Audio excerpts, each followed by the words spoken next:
तो अगर ऐसे पैरेललोग्राम अगर आपको दिया हुआ है तो आप रिजल्टेंट कैसे निकालोगे? बिल्कुल लिख सकते हो, क्योंकि प्लस इंटू माइनस हम लोगों ने बचपन में पढ़ा है। प्लस इंटू माइनस क्या होता है? वापस माइनस ही हो जाता है, तो ये वापस रिटर्न बी बार माइनस ए बार ही आ जाएगा। तो ये फॉर्मूला तो कहीं कहीं कहीं देखा हुआ लग रहा है सर, है ना? ये अपना भाई ही है, कौन? वो ए प्लस बी का होल स्क्वायर, राइट। एक साथ तो दोनों नहीं रह सकते, दोनों एक दूसरे के जानी दुश्मन है। दोनों एक दूसरे के क्या है सर? जानी दुश्मन। अच्छा है सर, बचपन में भी हम लोग एबीसीडी करते थे, अभी भी हम लोग एबीसीडी करेंगे, है ना?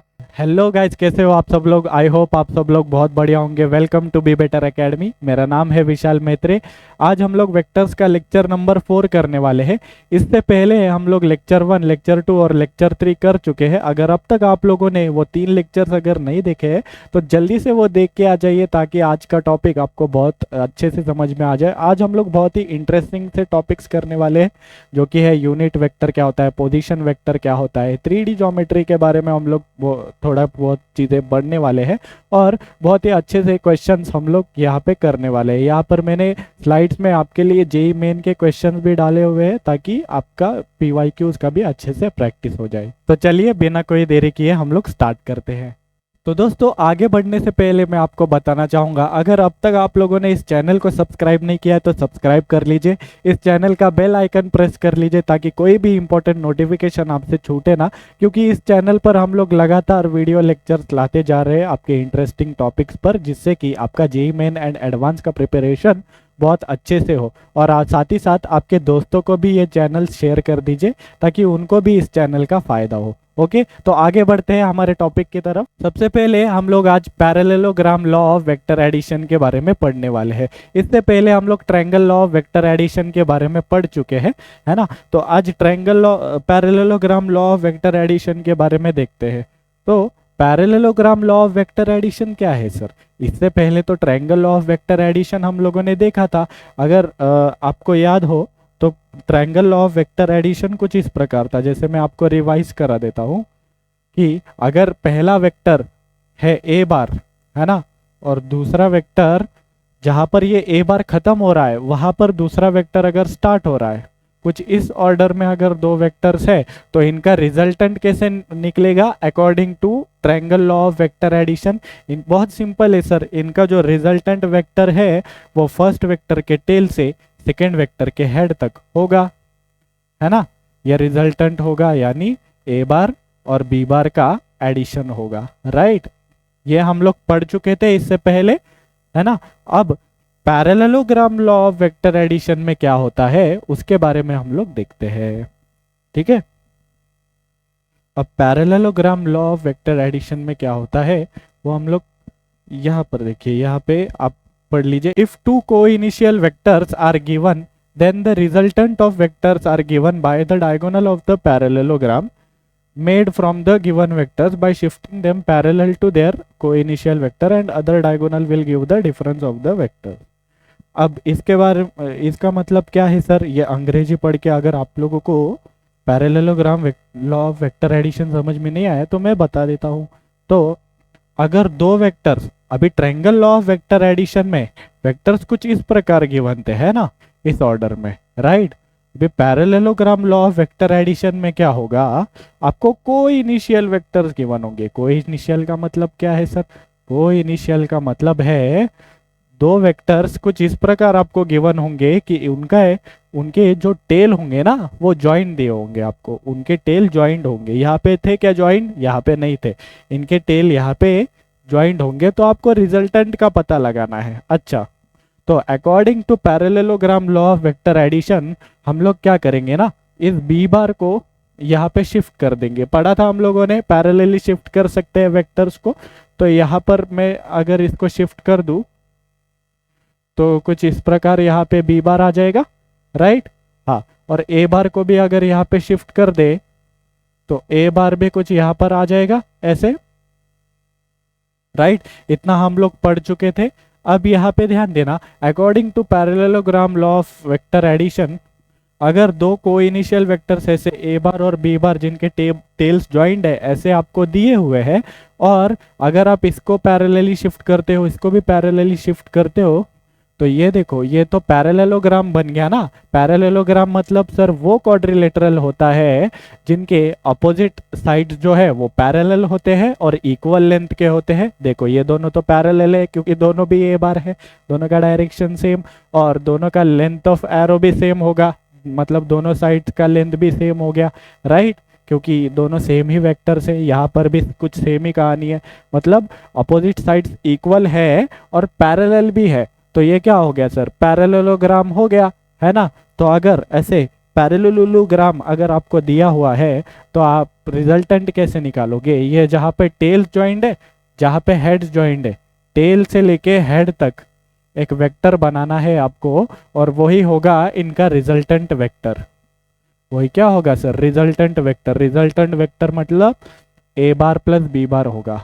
क्या सर, ए बार प्लस बी बार होगा। अच्छा, ये ए बार प्लस बी बार होगा, ये बात आपको समझ में आ गई है। अब ए बार माइनस बी बार अगर चाहिए तो, अच्छा ए बार माइनस बी बार अगर चाहिए तो ये वाला जो वेक्टर होगा, दूसरा दूसरा जो डायगोनल है, ये पैरेललोग्राम का क्या हो गया, ये डायगोनल हो गया ना, ये डायगोनल होगा ए बार प्लस बी बार। और ये डायगोनल कौन सा होगा सर, ये डायगोनल होगा, देखो आप ही पता लगाओ triangle law of vector addition से। कैसे पता लगाते हैं सर, आपको आसान पड़े इसलिए ये डायग्राम वापस मैं नीचे बना देता हूँ, इतना पार्ट बस, है ना, ताकि आप इसमें लॉ लगा सको। तो ये मैंने बी बार बना दिया, यहाँ पे ए बार बना दिया, और ये क्या है, ये वाला वेक्टर हम लोग बोल रहे हैं, है ना, सबट्रैक्शन वेक्टर। तो इसको एस बार नाम दे देता हूँ, कोई दिक्कत आपको नहीं ना, ये एस बार नाम दे देता हूँ। तो यहाँ पे ध्यान दीजिएगा, इसमें अगर आप triangle law of vector addition लगाओगे तो यहाँ पे ध्यान देना, आपको क्या ढूंढना था, आपको अगर ये रिलेशन ढूंढना है तीनों में, मैंने ये क्वेश्चंस कराए हैं आपको वो जगह ढूंढनी है जहाँ पर हेड से हेड ज्वाइंट हो और टेल से टेल ज्वाइंट हो। देखो यहाँ पर है, यानी ये बी बार क्या है, ये है रिजल्टेंट, है ना। यहाँ पर मतलब एडिशन बी बार है, किसका, एस का और ए का। तो B bar is equal to A plus S. ये आपको पता है, ये फर्स्ट वेक्टर है, ये सेकेंड वेक्टर है, देखो सेम ऑर्डर में है, मतलब ये जहाँ पर खत्म हुआ वहाँ पर ये स्टार्ट हुआ, और ये उल्टे ऑर्डर में है, मतलब ये रिजल्टेंट होगा और इन दोनों का एडिशन होगा, राइट। तो यहाँ पे एस बार हम लोग कैसे निकालेंगे सर, एस बार क्या होगा सर, इस ए बार को उधर भेज दो, ये बी बार ऑलरेडी सिंगल बैठा हुआ था बेचारा, ये ए बार यहाँ पे आ गया, ये प्लस था और यहाँ पे आके ये क्या हो जाएगा, माइनस ए बार हो जाएगा सर, है ना। तो एस बार यहाँ पे क्या आएगा, बी बार माइनस ए बार। तो ये क्या होगा सर, ये होगा एस बार, इसका नाम हम लोगों ने एस बार रखा है, ये क्या होगा, बी बार माइनस ए बार होगा सर। क्या होगा सर, बी बार माइनस ए बार। क्या आपको बात समझ में आ गई है, ये वाला वेक्टर क्या होगा, ए बार प्लस बी बार होगा, और ये वाला वेक्टर क्या होगा, A B bar minus A bar. तो पैरेललोग्राम लॉ वेक्टर एडिशन में बस इतना है कि अगर दो वेक्टर्स कुछ इस प्रकार आपको दिए हुए हैं कि उनके अगर टेल्स ज्वाइंट है ना, तो रिजल्टेंट अगर आपको फाइंड करना है तो क्या करना है, आपको दोनों वेक्टर्स को पैरेलली शिफ्ट कर दीजिए और पैरेललोग्राम बना दीजिए। उसके बाद इनके टेल से लेके इनके हेड तक अगर आप एक वेक्टर बनाओगे तो वो एडिशन रिजल्टेंट वेक्टर होगा, मतलब रिजल्टेंट मिल जाएगा आपको a bar plus B bar. और अगर दूसरा ये वाला डायगोनल अगर आप बनाओगे, है ना, ये वाला डायगोनल अगर आप बनाओगे तो ये क्या होगा, बी बार माइनस ए बार होगा। क्या होगा सर, बी बार माइनस ए बार। ए बार ए बार माइनस बी बार नहीं बोल रहा हूं मैं, ध्यान दो, बी बार माइनस ए बार बोल रहा हूं। क्या सर, बी बार माइनस ए बार। क्या आपको बात क्लियर है ना, बी बार माइनस ए बार होगा। ओके, तो इतनी बात अगर आपको क्लियर है तो अब इस डेफिनेशन पे आप ध्यान दो। If two coinitial vectors, ये जो वेक्टर्स होते हैं ना गाइस, जिनके टेल्स ज्वाइंट है, अगर दो वेक्टर्स के टेल्स ज्वाइंट है तो उनको हम लोग को इनिशियल वेक्टर्स बोलते हैं। क्या बोलते हैं सर, को इनिशियल वेक्टर्स। देखो जैसे ये वाला और ये वाला, ये दो वेक्टर्स अगर आपको गिवन है जिनके टेल्स ज्वाइंट है तो इनको हम लोग क्या बोलेंगे, ए बार एंड बी बार को हम लोग क्या बोलेंगे, को इनिशियल वेक्टर्स बोलेंगे सर। क्या, को इनिशियल वेक्टर्स। मतलब वो वेक्टर्स जो एक ही जगह से स्टार्ट हो रहे हैं, देखो इसी पॉइंट से ये भी स्टार्ट हो रहा है, ये भी स्टार्ट हो रहा है ना। तो जो एक ही जगह से स्टार्ट होते हैं, एक ही जगह से इनिशिएट होते हैं, उनको हम लोग को इनिशियल वेक्टर्स बोलते हैं। उनको हम लोग क्या बोलते हैं सर? को इनिशियल वेक्टर्स। ठीक है, क्या आपको बात समझ में आ गई है? ठीक है, अभी डेफिनेशन पढ़ते हैं sir. If two coinitial vectors are given, then the resultant of the vectors are given by diagonal of the parallelogram. Resultant जैसे मैंने बताया डायगोनल ऑफ द पैरेललोग्राम से गिवन होता है, made from the given vectors by shifting them parallel to their coinitial vector. By shifting them parallel, हम लोगों ने parallelly shift किया था और पैरेललोग्राम बनाया था। And other diagonal will give the difference of the vectors. क्या आपको बात समझ में आ गई है? जी सर, आपको बात समझ में आ गई होगी। अच्छा अच्छा सर, यहाँ पे एक डायगोनल से हमें मिला ए बार प्लस बी बार, दूसरे डायगोनल से हमें मिला बी बार माइनस ए बार। अच्छा, तो ए बार प्लस बी बार निकालने के लिए तो हम लोगों ने फॉर्मूला देखा है, ए बार माइनस बी, ए बार प्लस बी बार का मैग्नीट्यूड अगर आप लोगों को चाहिए, ये जो रिजल्टेंट है, देखो ये जो रिजल्टेंट है are bar A bar plus B bar, इसका अगर आपको मैग्नीट्यूड चाहिए, इसका इसका अगर आपको मैग्नीट्यूड चाहिए तो हम लोगों ने फॉर्मूला देखा था कौन सा सर? इस आर बार का मैग्नीट्यूड निकालने के लिए आर बार के मैग्नीट्यूड को मैं इस तरीके से भी रिप्रेजेंट कर सकता हूँ और इस तरीके से भी। कौन सा फॉर्मूला था सर? ए square plus B square plus 2ab cos theta, इस तरीके से था ना, राइट? ओके। और हम लोगों ने tan अल्फा का भी फॉर्मूला देखा था। अल्फा मतलब वो एंगल जो कि are bar and a bar के बीच में है ना, are bar and a bar के बीच में है। तो tan अल्फा का भी हम लोगों ने फॉर्मूला देखा था, क्या बी के साथ ऊपर साइन थीटा जोड़ना है सर आपको, है ना? बी के साथ आप साइन थीटा जोड़ दो और नीचे बी के साथ कॉस थीटा जोड़ दो और यहाँ पे ए ऐड कर दो, यही फॉर्मूला था। और tan बीटा का क्या फॉर्मूला था sir?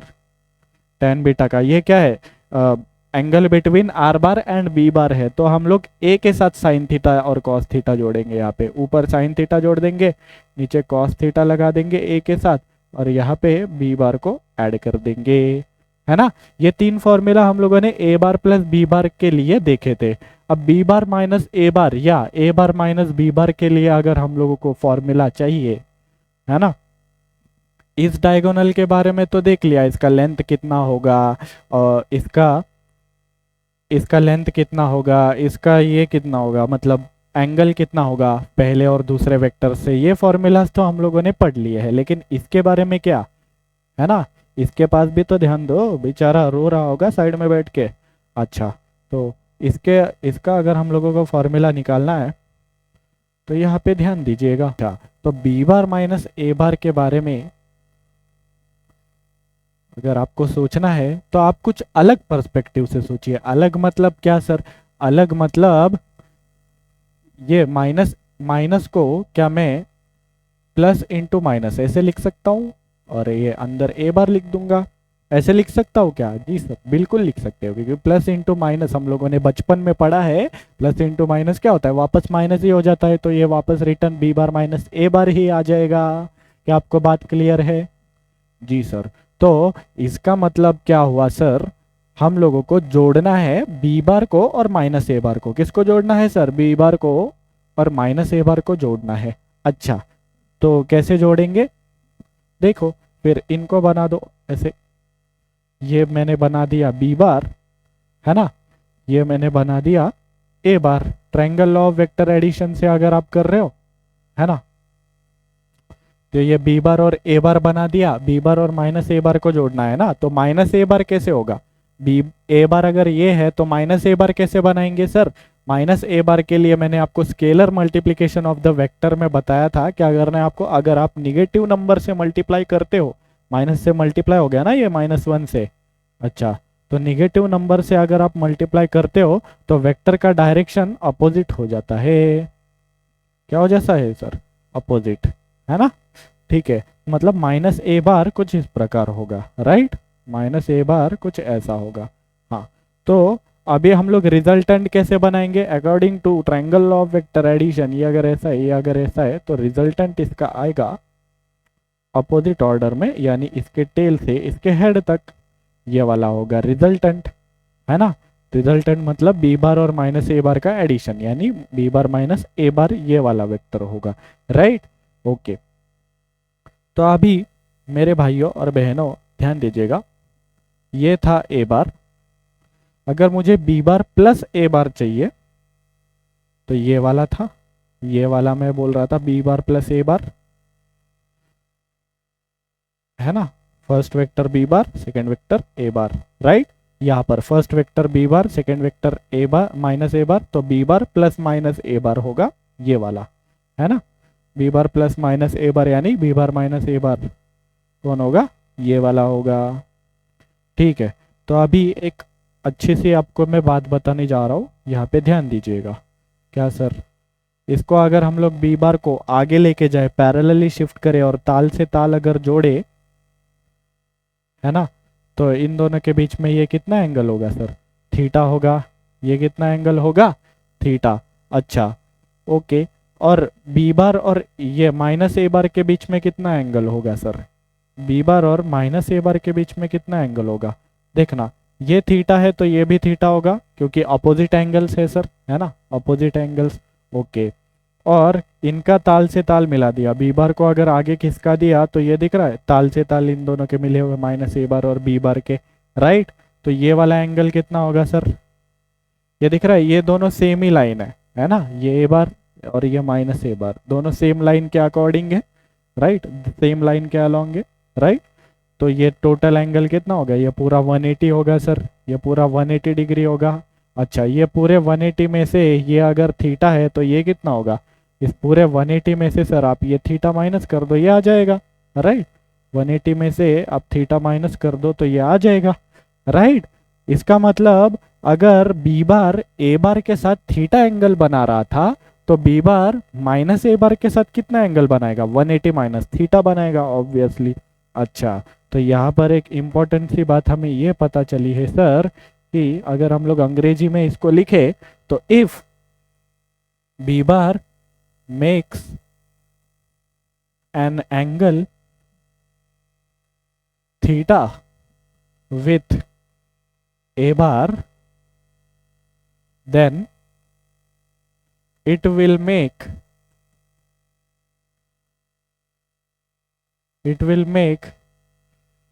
angle of 180 minus theta. कितना एंगल बनाएगा वो, 180 माइनस थीटा, किसके साथ, विथ माइनस ए बार, है ना। आपको सिर्फ इतना याद रखना है कि अगर B bar and a bar के बीच में जो एंगल है वो थीटा है, तो B bar and minus A bar के बीच में, B bar and minus A bar के बीच में कितना एंगल होगा सर, 180 माइनस थीटा होगा, 180 माइनस थीटा होगा। अगर आपको ये बात समझ में आ गई है तो आप बी बार माइनस ए बार के बीच में भी बी बार माइनस ए बार का भी मैग्नीट्यूड बहुत आसानी से निकाल लोगे। अच्छा, कैसे निकालेंगे सर, अभी यहाँ पे ध्यान देना, है ना, यहाँ पे ध्यान देना। आपको बी बार माइनस ए बार का मैग्नीट्यूड निकालना है जी सर। अच्छा, इसको कुछ नाम दे देते हैं, जैसे बी बार माइनस ए बार को मैंने पीछे भी नाम दिया था, एस बार नाम दिया था, राइट, एस बार नाम दिया था। ओके, तो अगर इस एस बार का आपको मैग्नीट्यूड चाहिए तो आप पहले वाला ही फॉर्मूला यूज कीजिए, मतलब इस बी बार माइनस ए बार को हम लोग क्या लिख रहे थे, ये था बी बार और माइनस ए बार का एडिशन, राइट, इन दोनों का एडिशन था ना, तो एडिशन ही हम लोगों को अभी करना है, समझो, इन दोनों का एडिशन ही हम लोगों को करना है ना अभी, minus A bar and B bar का, राइट। इसका मतलब पहले वाला फॉर्मूला हम लोग यूज कर सकते हैं एडिशन के लिए, R is equal to under root A square plus B square plus 2ab cos theta, ये एडिशन रिजल्टेंट वेक्टर का मैग्नीट्यूड निकालने के लिए था। अच्छा, तो हम लोग क्या करेंगे, a square plus B square plus 2ab cos theta, ये था ना, मतलब हम लोग क्या कर रहे थे, फर्स्ट वेक्टर का स्क्वायर प्लस सेकेंड वेक्टर का square plus 2 into first vector into second vector into cos theta, ऐसे था, यस। तो फर्स्ट वेक्टर इसका मैग्नीट्यूड कितना होगा सर? मैग्नीट्यूड पुट कर रहे थे ना हम लोग यहाँ पे, तो फर्स्ट वेक्टर का मैग्नीट्यूड कितना होगा सर? सर फर्स्ट वेक्टर का मैग्नीट्यूड को हम लोग b से रिप्रेजेंट करेंगे, और इसके मैग्नीट्यूड को हम लोग कैसे रिप्रेजेंट करेंगे? अच्छा, आपको मैंने बताया था अगर a बार इस तरीके से है, इसको अगर हम लोग निगेटिव नंबर से मल्टीप्लाई करेंगे, है ना, -3 -2, तो मतलब -3 से अगर मल्टीप्लाई करेंगे तो इसका मैग्नीट्यूड ट्रिपल हो जाएगा, -2 से करेंगे तो इसका मैग्नीट्यूड डबल हो जाएगा, और सिर्फ -1 से कर दिया मतलब मैग्नीट्यूड में तो कोई चेंज नहीं आने वाला है, राइट? सिर्फ -1 से किया है, मतलब 1 से कोई क्वांटिटी मल्टीप्लाई होती तो वही रहती है, चेंज नहीं होती है, मतलब इसका मैग्नीट्यूड तो सेम ही रहेगा, सिर्फ डायरेक्शन पलट जाएगा ना, तो मैग्नीट्यूड तो दोनों का सेम है। इसके मैग्नीट्यूड को अगर मैं ए से रिप्रेजेंट कर रहा था, तो इसके भी मैग्नीट्यूड को ए से क्यों नहीं रिप्रेजेंट कर सकता? कर सकता हूँ ना, दोनों का मैग्नीट्यूड सेम होगा ना भाई, है ना, समझ रहे हो?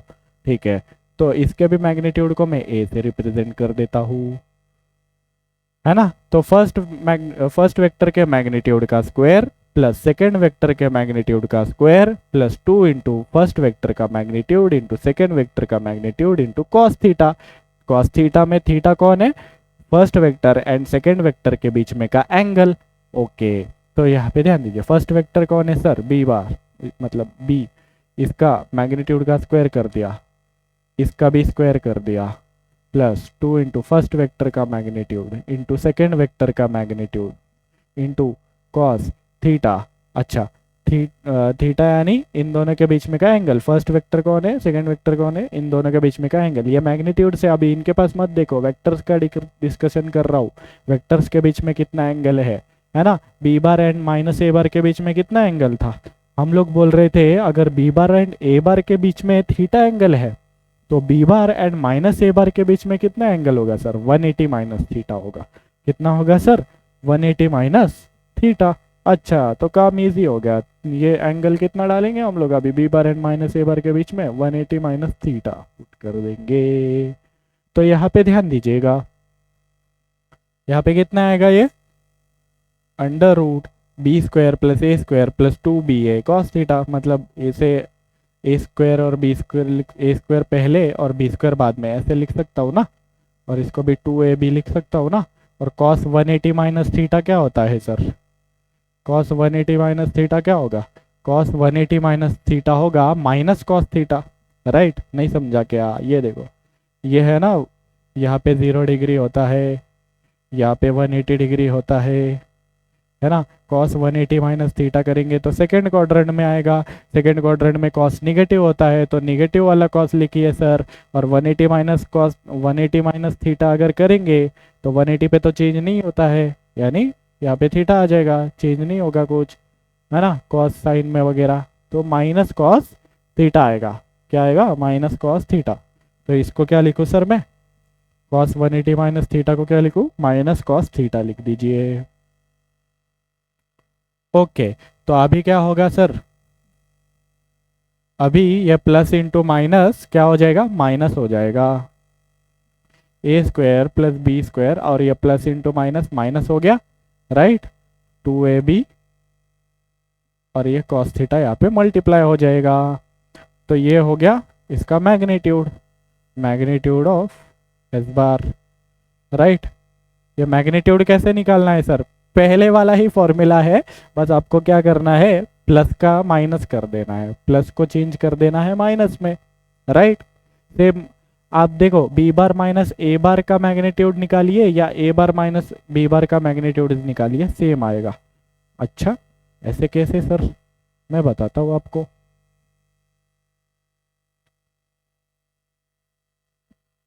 ए बार माइनस बी बार का चाहे आप मैग्नीट्यूड निकालिए या बी बार माइनस ए बार का मैग्नीट्यूड निकालिए, सेम आएगा। क्यों सर? अच्छा, पिछले वाले एग्जाम्पल में ध्यान देना, ये बी बार माइनस ए बार था, राइट? अगर मैं बोलूँ कि ए बार एंड बी बार के बीच में थीटा एंगल है ना, यहाँ पर ए बार एंड बी बार के बीच में अगर थीटा एंगल है, ये देखो, ये है ए बार, ये है बी बार, इन दोनों के बीच में अगर थीटा एंगल है, अगर ए बार माइनस बी बार का क्या मतलब है? अभी मैं बी को पलट रहा हूं, है ना, बी बार को पलटूंगा, यानी इसको माइनस बी बार लिखूंगा अभी, राइट? ऐसे लिखूंगा ना, तो प्लस माइनस बी बार, यानी इसको इसका डायरेक्शन पलट के ये माइनस बी बार बनाना है इधर, राइट। तो ये एंगल कितना आएगा, ए bar and minus b bar के बीच में कितना एंगल आएगा सर, इन दोनों के बीच में अगर थीटा था तो ये भी कितना आएगा सर, ये भी मतलब इन दोनों के बीच में थीटा था, वहाँ पे क्या कितना आया था, B bar and minus A bar के बीच में एंगल 180 माइनस थीटा आया था सर। वैसे ये भी कितना आने वाला है, 180 माइनस थीटा आने वाला है, क्योंकि ये पूरा तो 180 है, ये थीटा है। ये कैसे निकलेंगे, इस पूरे 180 में से थीटा को माइनस कर दो, ये आ जाएगा। क्या आपको बात क्लियर है? जी सर। तो ये 180 माइनस थीटा आएगा, सेम जैसे हम लोगों ने पिछले इसमें किया था। तो अगर हम लोग ए बार माइनस बी बार का मैग्नीट्यूड निकालने जाएंगे, उसमें वैल्यूज पुट करेंगे, है ना, सब कुछ तो सेम ही रहने वाला है, राइट। क्योंकि इसका मैग्नीट्यूड ए, इसका मैग्नीट्यूड बी, मैग्नीट्यूड तो वैसे ही पुट होंगे। बस यहाँ पे वापस क्या हम लोग क्या करेंगे, कॉस थीटा, यानी ए bar and minus b bar के बीच में का एंगल डालेंगे। ए bar and minus b bar के बीच में अभी भी कितना एंगल है सर, 180 माइनस थीटा एंगल है ना। तो 180 माइनस थीटा डाल देंगे, राइट। 180 माइनस थीटा अगर डालेंगे तो वापस ये minus cos theta, okay, minus 2ab cos theta आ जाएगा। क्या आपको बात क्लियर है ना, बात आपको क्लियर है? जी सर, बिल्कुल आपको बात क्लियर है। देखो यहाँ पर ए बार को अगर पलटोगे, ये माइनस बी बार होगा, ये वाला एंगल कितना निकलेगा, देखो अपोजिट एंगल है दोनों, ये भी 180 माइनस थीटा है, राइट। तो दोनों में सेम एंगल है, सेम एंगल हो गया तो ये पार्ट सेम हो गया, राइट।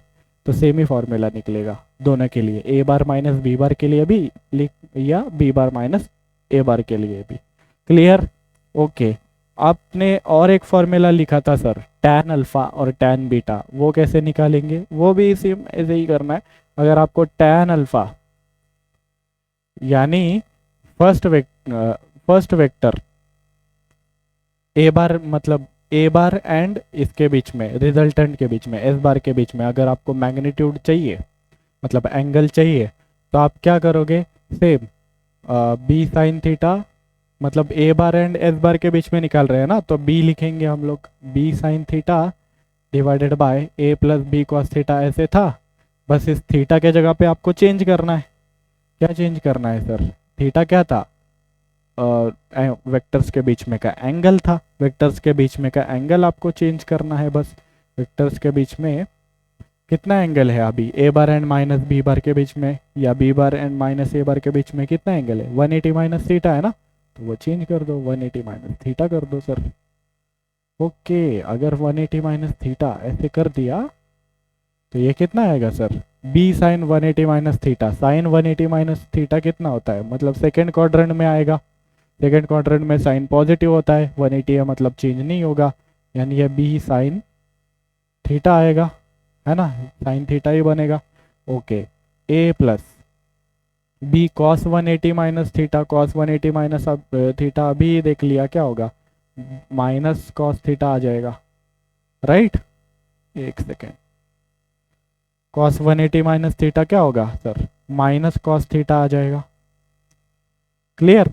तो यहाँ पे क्या आएगा, प्लस इंटू माइनस, माइनस बीच में यहाँ पे माइनस आ जाएगा और ऊपर बी साइन थीटा होगा, राइट। तो टैन अल्फा इस तरीके से आ जाएगा। Clear?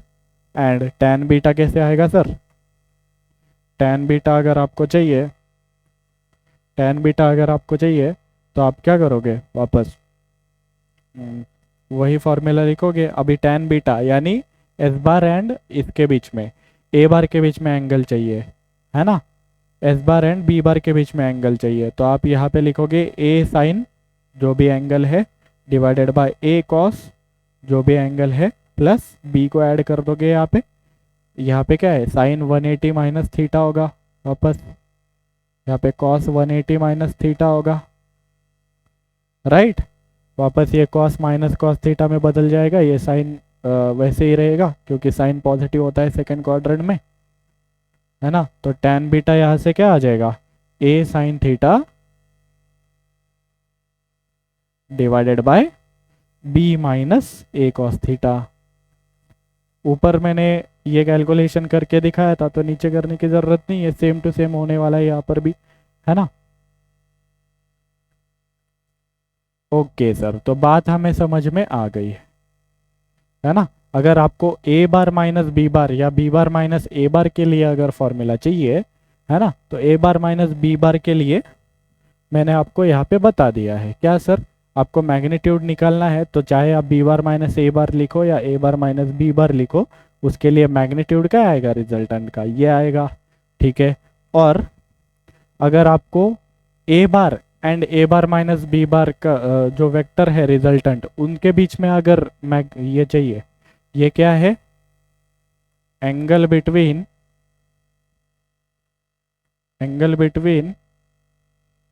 A bar minus b bar and a bar, मतलब ये जो रिजल्टेंट है और ए बार के बीच में एंगल है। पहले क्या था, angle between a bar plus B bar and a bar के बीच में हम लोग निकाल रहे थे, है ना, रिजल्टेंट एंड ए बार के बीच में। इधर भी मैंने ये देखो यहाँ पे ये क्या होगा, एंगल बिटवीन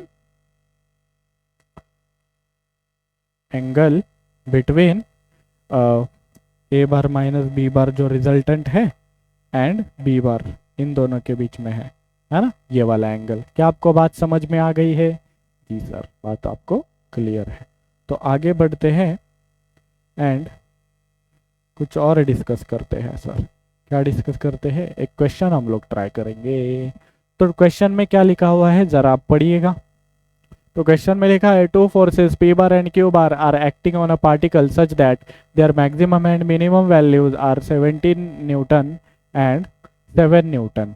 अच्छा, find the resultant when they are perpendicular. Okay, तो इस क्वेश्चन को ट्राई करने से पहले एक आपको छोटी सी बात मैं बताता हूँ। क्या सर, क्या बताना चाहते हो? ठीक है, अब हम लोग जरा मैक्सिमम वैल्यूज के बारे में डिस्कशन करते हैं। मैक्सिमम वैल्यूज का क्या मतलब है सर?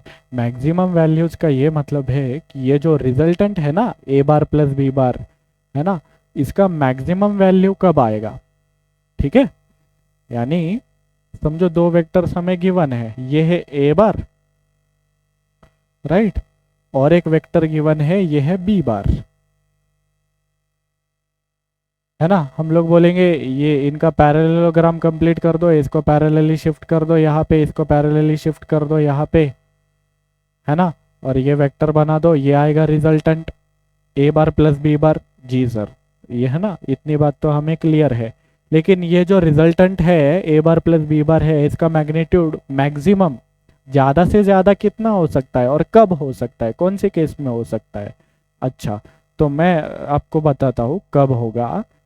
ये जो फॉर्मूला है रिजल्टेंट का मैग्नीट्यूड का, इस पर आप ध्यान दीजिए। इसमें अगर हम लोगों ने ध्यान दिया तो ये फॉर्मूला किस पे डिपेंड कर रहा है, ए बार एंड बी बार के मैग्नीट्यूड पर, और ए बार एंड बी बार के बीच में कितना एंगल है उस पे डिपेंड कर रहा है।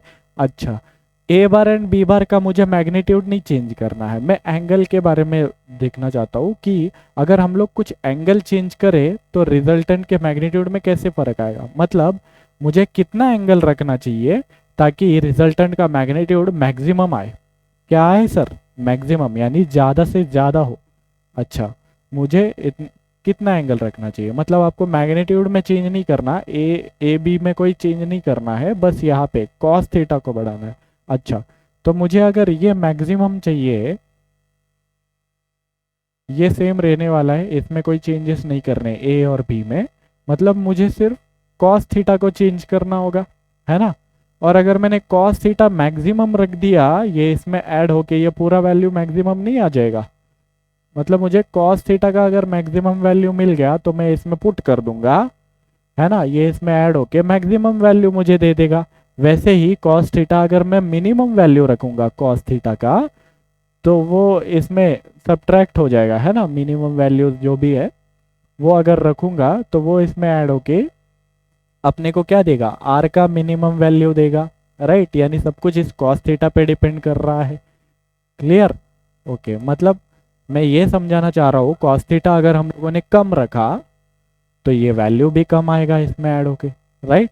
और कॉस थीटा हम लोगों ने ज़्यादा रखा तो इसमें ज़्यादा ऐड होगा ये कॉस थीटा, है ना, का वैल्यू अगर मैंने ज़्यादा रखा तो ये वैल्यू ज़्यादा आएगा, यानी ये आर मैक्सिमम आएगा तभी, राइट। ओके, तो cos थीटा का मैक्सिमम वैल्यू हमें थिंक करना है सर। cos थीटा का मैक्सिमम वैल्यू कितना होता है? तो मेरे बच्चों cos थीटा का मैक्सिमम वैल्यू होता है, कितना होता है सर? 1 के बराबर, राइट। cos थीटा का मैक्सिमम वैल्यू कितना होगा? 1। और cos थीटा का मिनिमम वैल्यू कितना होता है सर? cos थीटा का मिनिमम वैल्यू होता है -1। cos थीटा का मैक्सिमम वैल्यू तो 1 होता है और cos थीटा का मिनिमम वैल्यू कितना होता है सर? -1 होता है। अच्छा, तो cos थीटा का मैक्सिमम वैल्यू अगर 1 है तो इस केस में r कितना आएगा सर? अच्छा, तो इसके बारे में हम डिस्कशन करते हैं। यहाँ पे ध्यान दीजिएगा, अगर हम लोगों ने cos थीटा का वैल्यू 1 रख दिया, यानी मैक्सिमम रख दिया, है ना, cos theta is equal to 1, और यहाँ पे हम लोग सॉल्व करेंगे if cos theta is equal to -1, तब रिजल्टेंट क्या आएगा सर? अच्छा, तो cos थीटा अगर मैंने 1 रखा है तो यहाँ पे r का वैल्यू कितना आएगा सर? फॉर्मूला लिख दीजिए सर पहले, a² + b² + 2ab cos theta, right. Okay, तो यहाँ पे इस फॉर्मूले में मैंने cos थीटा का वैल्यू रख दिया 1 के बराबर, cos थीटा के जगह पे 1 आ गया। अच्छा, तो ये क्या आएगा? √a² + b² + 2a, ये 2a भी 1 के साथ मल्टीप्लाई होगा, कोई भी क्वांटिटी 1 के साथ मल्टीप्लाई होती है तो वही चीज़ आ जाती है रिटर्न, मतलब a भी इसके साथ मल्टीप्लाई होगा तो क्या आएगा? a भी ही आएगा, राइट। ओके, तो ये फॉर्मूला तो कहीं कहीं कहीं देखा हुआ लग रहा है सर, है ना? ये अपना भाई ही है, कौन? वो a + b का होल स्क्वायर, राइट। ओके, तो ये a² + b² + 2ab क्या है? a + b का होल स्क्वायर है सर, ये है ना, a + b का होल स्क्वायर है। अच्छा, तो अगर तो यहाँ पे स्क्वायर है और स्क्वायर रूट है, एक साथ तो दोनों नहीं रह सकते, दोनों एक दूसरे के जानी दुश्मन है, दोनों एक दूसरे के क्या है सर? जानी दुश्मन, यानी ये स्क्वायर और स्क्वायर रूट एक साथ आ गए तो दोनों मर जाएंगे, है ना, ये दोनों मर जाएंगे, है ना। तो अंदर जो क्वांटिटी है वही बच जाएगा, सिर्फ a + b आ जाएगा। तो ये r का मैक्सिमम वैल्यू, थीटा में cos थीटा का वैल्यू मैक्सिमम रखा था तो ये पूरा क्वांटिटी मैक्सिमम आना चाहिए, यानी r मैक्स अपने को मिल गया। रिजल्टेंट का मैक्सिमम वैल्यू कितना है सर? a + b, क्या है सर? a + b के बराबर, यानी दोनों वेक्टर्स के मैग्नीट्यूड को ऐड कर दो, आपको रिजल्टेंट का मैग्नीट्यूड मिल जाएगा। अच्छा, और cos थीटा का मिनिमम वैल्यू, cos थीटा का मिनिमम वैल्यू -1 अगर रखेंगे तो ये मिनिमम वैल्यू अपने को मिल जाना चाहिए यहाँ पे। जी सर, तो मिनिमम वैल्यू कैसे मिलेगा सर? ये जो फॉर्मूला है इसमें cos थीटा के जगह cos थीटा का वैल्यू कितना रखना है? जस्ट -1 रख देना है सर, तो -1 रख देते हैं। तो ये भी cos थीटा के जगह पे यहाँ पे क्या रख दिया? -1 रख दिया, cos थीटा का वैल्यू -1। ओके, तो यहाँ पे a² + b², ये प्लस इंटू माइनस क्या आ जाएगा? माइनस आ जाएगा, और ये 2ab बच जाएगा यहाँ पे, प्लस इंटू माइनस माइनस, ये 1 के साथ मल्टीप्लाई हुआ, वही चीज़ आ गया। क्या आपको बात क्लियर है? जी सर। तो यहाँ पे ध्यान दीजिएगा, a² + b² - 2ab, ये भी अपना भाई ही है ना, इसका क्या नाम है? अच्छा, इसका a - b होल स्क्वायर, क्या sir? a - b whole square. Okay, ये तो बचपन का साथी है अपना, है ना। तो a - b होल स्क्वायर, ये अगर करेंगे, है ना, तो क्या आएगा? यहाँ पर भी स्क्वायर और स्क्वायर रूट मर जाएंगे, है ना, तो क्या बचेगा? इधर a - b बचेगा, यानी रिजल्टेंट का मिनिमम वैल्यू कैसे निकलेगा सर? रिजल्टेंट का मिनिमम वैल्यू दोनों को सब्ट्रैक्ट करके निकलेगा, a में से b आप सब्ट्रैक्ट कर दो, रिजल्टेंट का मिनिमम वैल्यू आपको मिल जाएगा, और a और b के मैग्नीट्यूड्स को ऐड कर दो, रिजल्टेंट का मैक्सिमम वैल्यूज आपको मिलेगा। अच्छा, इसको थोड़ा सा ध्यान से देखते हैं, cos थीटा 1 के बराबर होने का क्या मतलब है? cos थीटा अगर 1 है तो थीटा कितना होगा सर? मैंने तो सुना था बचपन में cos 0 डिग्री, cos 0 = 1 होता है, राइट, यानी cos 0 = 1 होता है। थीटा अगर 0 रखेंगे तो cos 0 1 आता है सर। cos थीटा का वैल्यू अगर 1 है इसका मतलब थीटा कितना होगा? 0 होगा। cos थीटा का वैल्यू -1 है इसका मतलब थीटा का वैल्यू कितना होगा सर? थीटा का वैल्यू होगा 180 डिग्री। कितना होगा सर? 180 डिग्री होगा। अच्छा, कॉस थीटा का वैल्यू 1 होता है जब थीटा का वैल्यू कितना होता है? 0। कॉस थीटा का वैल्यू -1 होता है जब थीटा का वैल्यू होता है 180 डिग्री। अच्छा, इसका मतलब क्या है? अगर ए बार एंड बी बार के बीच में 0 डिग्री एंगल रखेंगे, ए बार यहां पर है ना, पहले कुछ ऐसे बी बार था, ऐसे कुछ बी बार था, दोनों के बीच में थीटा एंगल था, इस थीटा को 0 रख दिया। 0 मतलब कुछ एंगल नहीं होगा, पिचक जाएंगे, एक दूसरे के अलोंग आ जाएंगे, राइट, कुछ एंगल नहीं होगा। अगर बी बार यहां पर है, ए बार यहां पर है, बी बार भी यहीं पर है, इसी लाइन के अलोंग है, मतलब कुछ आगे आ जाएगा ऐसे, ए बार के एंड बी बार के बीच में कुछ भी ये नहीं है तो अच्छा, तुम triangle law of vector addition के मदद से समझो। क्या सर? देखो यहाँ पे ध्यान दो, triangle law of vector addition में क्या था? ये ए बार था, ये बी बार था, दोनों के बीच में ए बार को अगर इधर शिफ्ट कर दिया तो दोनों के बीच में एंगल थीटा था, राइट। अभी मैंने क्या बोला? थीटा कितना है? 0। थीटा 0 है, मतलब यहाँ पे कुछ भी एंगल नहीं होगा, ये बी बार सो जाएगा ऐसे। क्या हो जाएगा सर? सो जाएगा। अच्छा, तो ए बार अगर ऐसे था, ये बी बार अभी सो जाएगा, ऐसे आ जाएगा। तो रिजल्टेंट कैसे निकालेंगे सर? रिजल्टेंट इसके टेल से इसके हेड तक होता है, यानी इसके टेल से इसके हेड तक जो वेक्टर होगा, ये जो वेक्टर होगा, है ना, ये जो वेक्टर आप बनाओगे इसके टेल से इसके हेड तक, यही रिजल्टेंट होगा। यानी देख रहे हो आप, ए का मैग्नीट्यूड लेंथ ऑफ एरो और बी का लेंथ ऑफ एरो ऐड हो रहा है ना, ये होगा रिजल्टेंट अपना, राइट। ए का लेंथ ऑफ एरो, बी का लेंथ ऑफ एरो ऐड हो रहा है और रिजल्टेंट का मैक्सिमम वैल्यू अपने को मिल रहा है। क्या मिल रहा है सर? Maximum value. अच्छा, उस केस में अगर हम लोग देखें, कॉस थीटा का वैल्यू अगर 180 डिग्री रख दे, अच्छा 180 डिग्री मतलब सर, 180 डिग्री मतलब यहाँ पे ध्यान दीजिए, अगर मैं कुछ ऐसे बनाऊं ए बार एंड बी बार को, राइट, दोनों के बीच में मुझे अभी 180 डिग्री एंगल रखना है। दोनों के बीच में पहले थीटा था, मुझे 180 डिग्री रखना है। 180 कब होगा? जब ये बी बार पलट के इधर आ जाएगा, है ना, बी बार पलट के इधर आ जाएगा। अच्छा, तो बी बार पलट के इधर ला दो सर, ये ए बार था इधर, ये बी बार को पलटा के इधर ला दिया, यानी दोनों के बीच में अभी कितना एंगल हो गया, है ना, ये थीटा बढ़ के 180 हो गया। ध्यान दे रहे हो? फिर यहाँ पे 180 डिग्री होगा, राइट। तो ऐसा अगर केस है, ऐसे केस में जो रिजल्टेंट होगा वो रिजल्टेंट का मैग्नीट्यूड होगा a माइनस बी। देखो, ये अगर 180 डिग्री ऐसे हो गया तो बी बार कुछ ऐसे आ जाएगा, ये ए बार था और बी बार कैसे आएगा सर? बी बार कुछ ऐसे आ जाएगा, है ना। रिजल्टेंट होता है फर्स्ट वेक्टर के टेल से लेके सेकेंड वेक्टर के हेड तक, मतलब ये वाला रिजल्टेंट आ जाएगा। अभी ये जो है रिजल्टेंट आ जाएगा। देख रहे हो कितना कम लेंथ ऑफ एरो है, यहाँ पर देख रहे हो कितना ज़्यादा लेंथ ऑफ एरो है, ये देख रहे हो लेंथ ऑफ एरो कितना है रिजल्टेंट का, और यहाँ पे, राइट।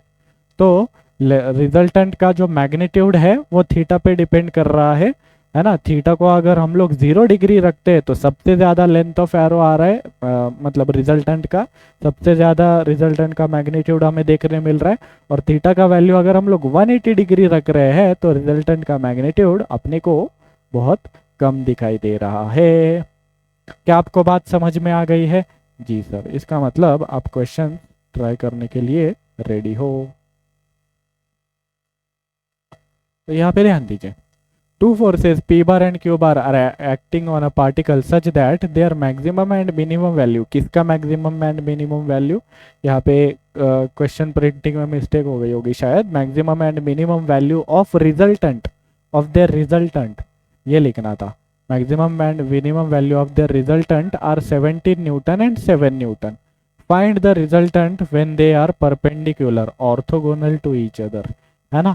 तो आप वीडियो पॉज करके क्वेश्चन ट्राई कीजिए, है ना। अगर आपका आंसर सही आता है तो आपका कॉन्फिडेंस बहुत ही हाई लेवल तक हो जाएगा, है ना। और आपको अगर बीच में दिक्कत आ जाती है क्वेश्चन सॉल्व करते हुए, अगर आपसे सॉल्व नहीं होता है, तो आप वीडियो सॉल्यूशन देख लीजिएगा रिज्यूम करके, राइट। और सॉल्व होने के बाद भी चेक कर लीजिए अगर कि आपका आंसर करेक्ट आया है कि नहीं आया है। और अगर आपका आंसर करेक्ट आया है तो आप कमेंट में ज़रूर कमेंट सेक्शन में ज़रूर कमेंट कीजिएगा। ओके, तो two forces p bar and q bar are acting on a particle such that their maximum and minimum values of their resultant, उनका रिजल्टेंट का maximum and minimum values given है 17 newton and 7 Newton. तो R max अपने को given है 17 Newton, है ना। थोड़ा सा और ब्राइट कलर ले लेते हैं। और आर मिनिमम अपने को गिवन कितना गिवन है sir? R minimum 7 newton given है।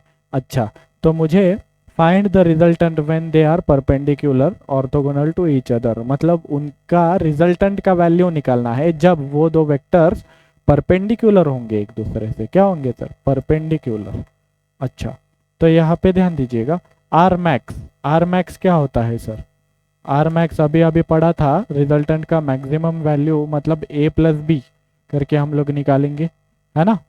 और रिजल्टेंट का मिनिमम वैल्यू कैसे निकालेंगे हम लोग? आर मिनिमम कैसे निकालेंगे? ए माइनस बी करके निकालेंगे सर। तो ए प्लस बी का वैल्यू यहाँ पे कितना गिवन है? 17 न्यूटन गिवन है सर। और ए माइनस बी का वैल्यू कितना गिवन है? 7 न्यूटन गिवन है सर,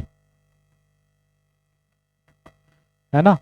अब ये तो linear equation in two variable हो गया जो आप लोग 10वीं कक्षा में सीख के आए हो, है ना।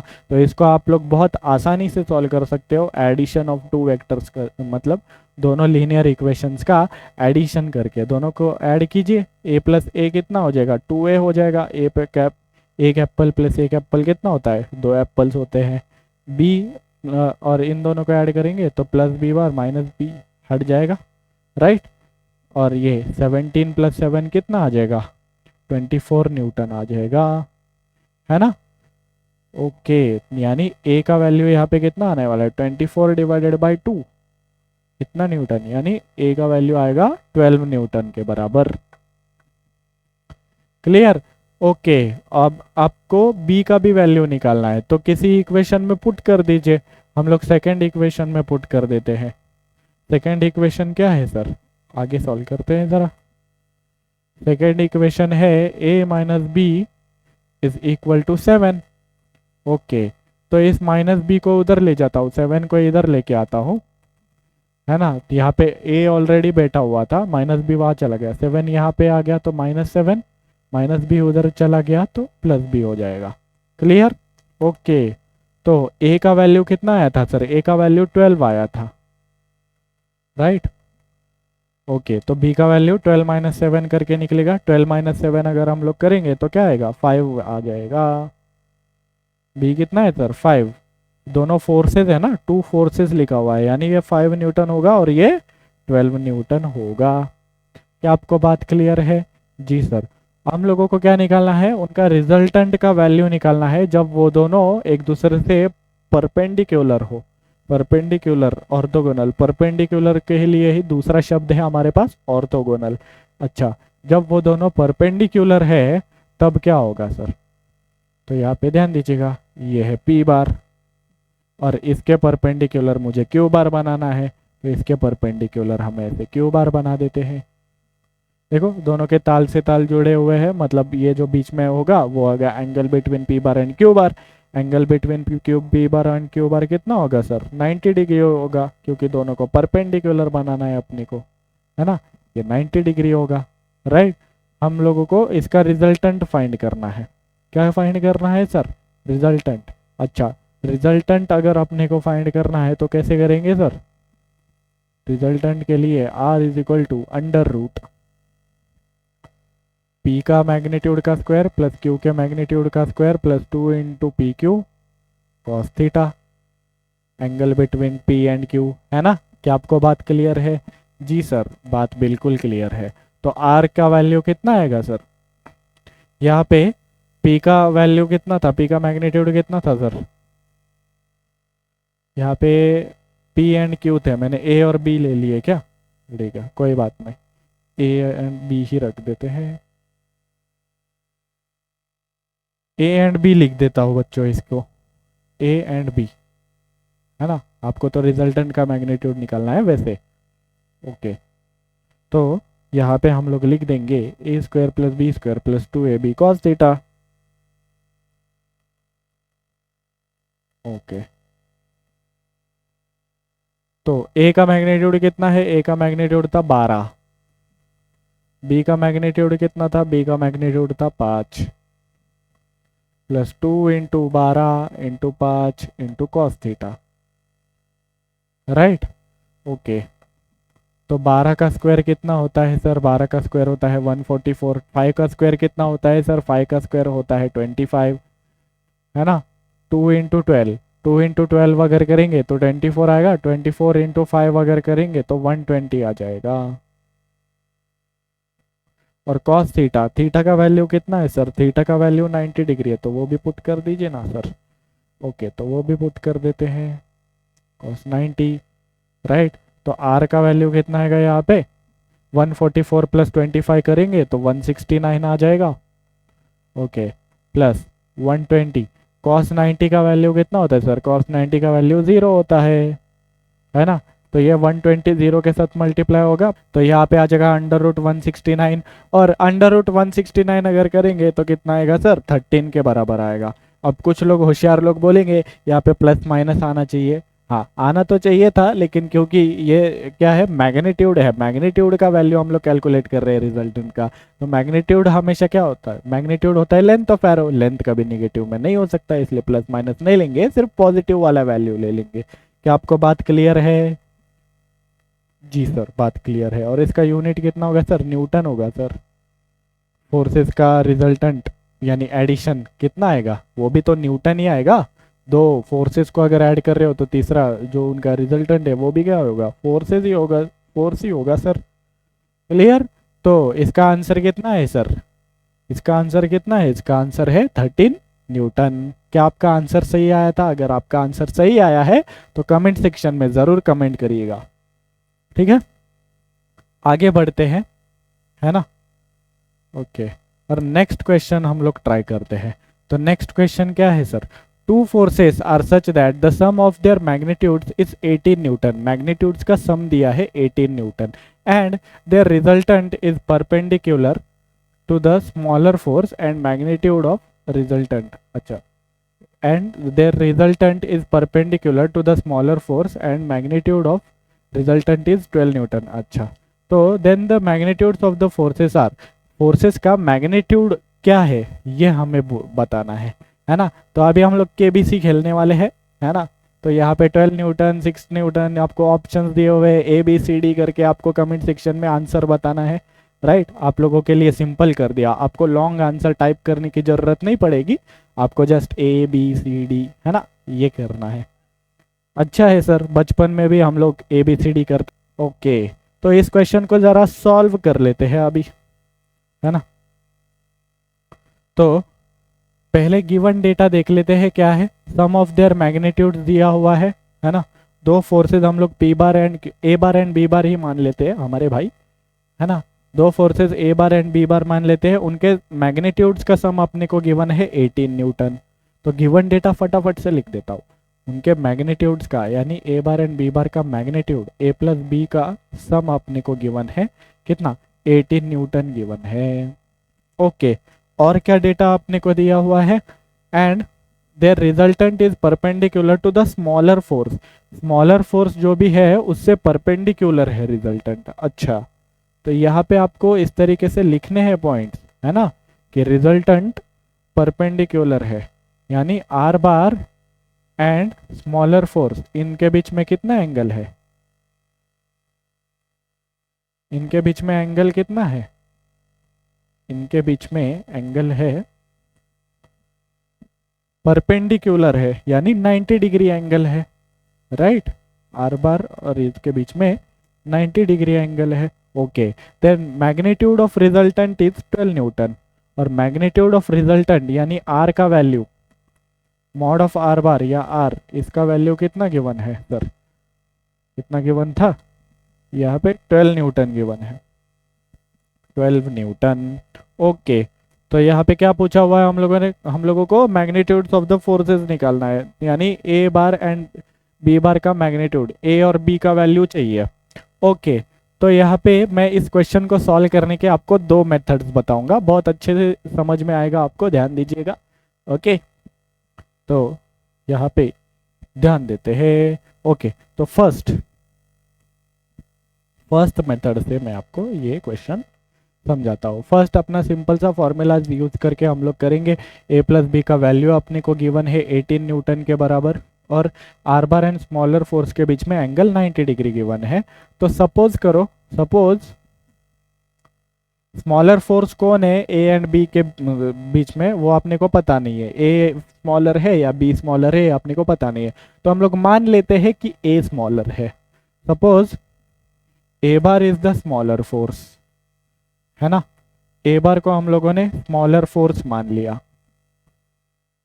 अच्छा, ए बार को अगर स्मॉलर फोर्स मान लिया तो हम लोग क्या करेंगे सर, एंगल गिवन है ना अपने को, ए बार ये are bar and a bar के बीच में स्मॉलर फोर्स यानी ए बार, are bar and a bar के बीच में एंगल गिवन है। तो एंगल का फॉर्मूला क्या होता है सर, tan अल्फा का फॉर्मूला होता है क्या होता है सर, ये are bar and a bar के बीच में का एंगल है, यानी बी लिखना है अपने को, B sine theta divided by B cos theta. यहाँ पे इधर इसके साथ अपने को क्या जोड़ना होगा, ए जोड़ना होगा, राइट। ओके, ते अभी भी हम लोग ए बी सी डी करेंगे, है ना।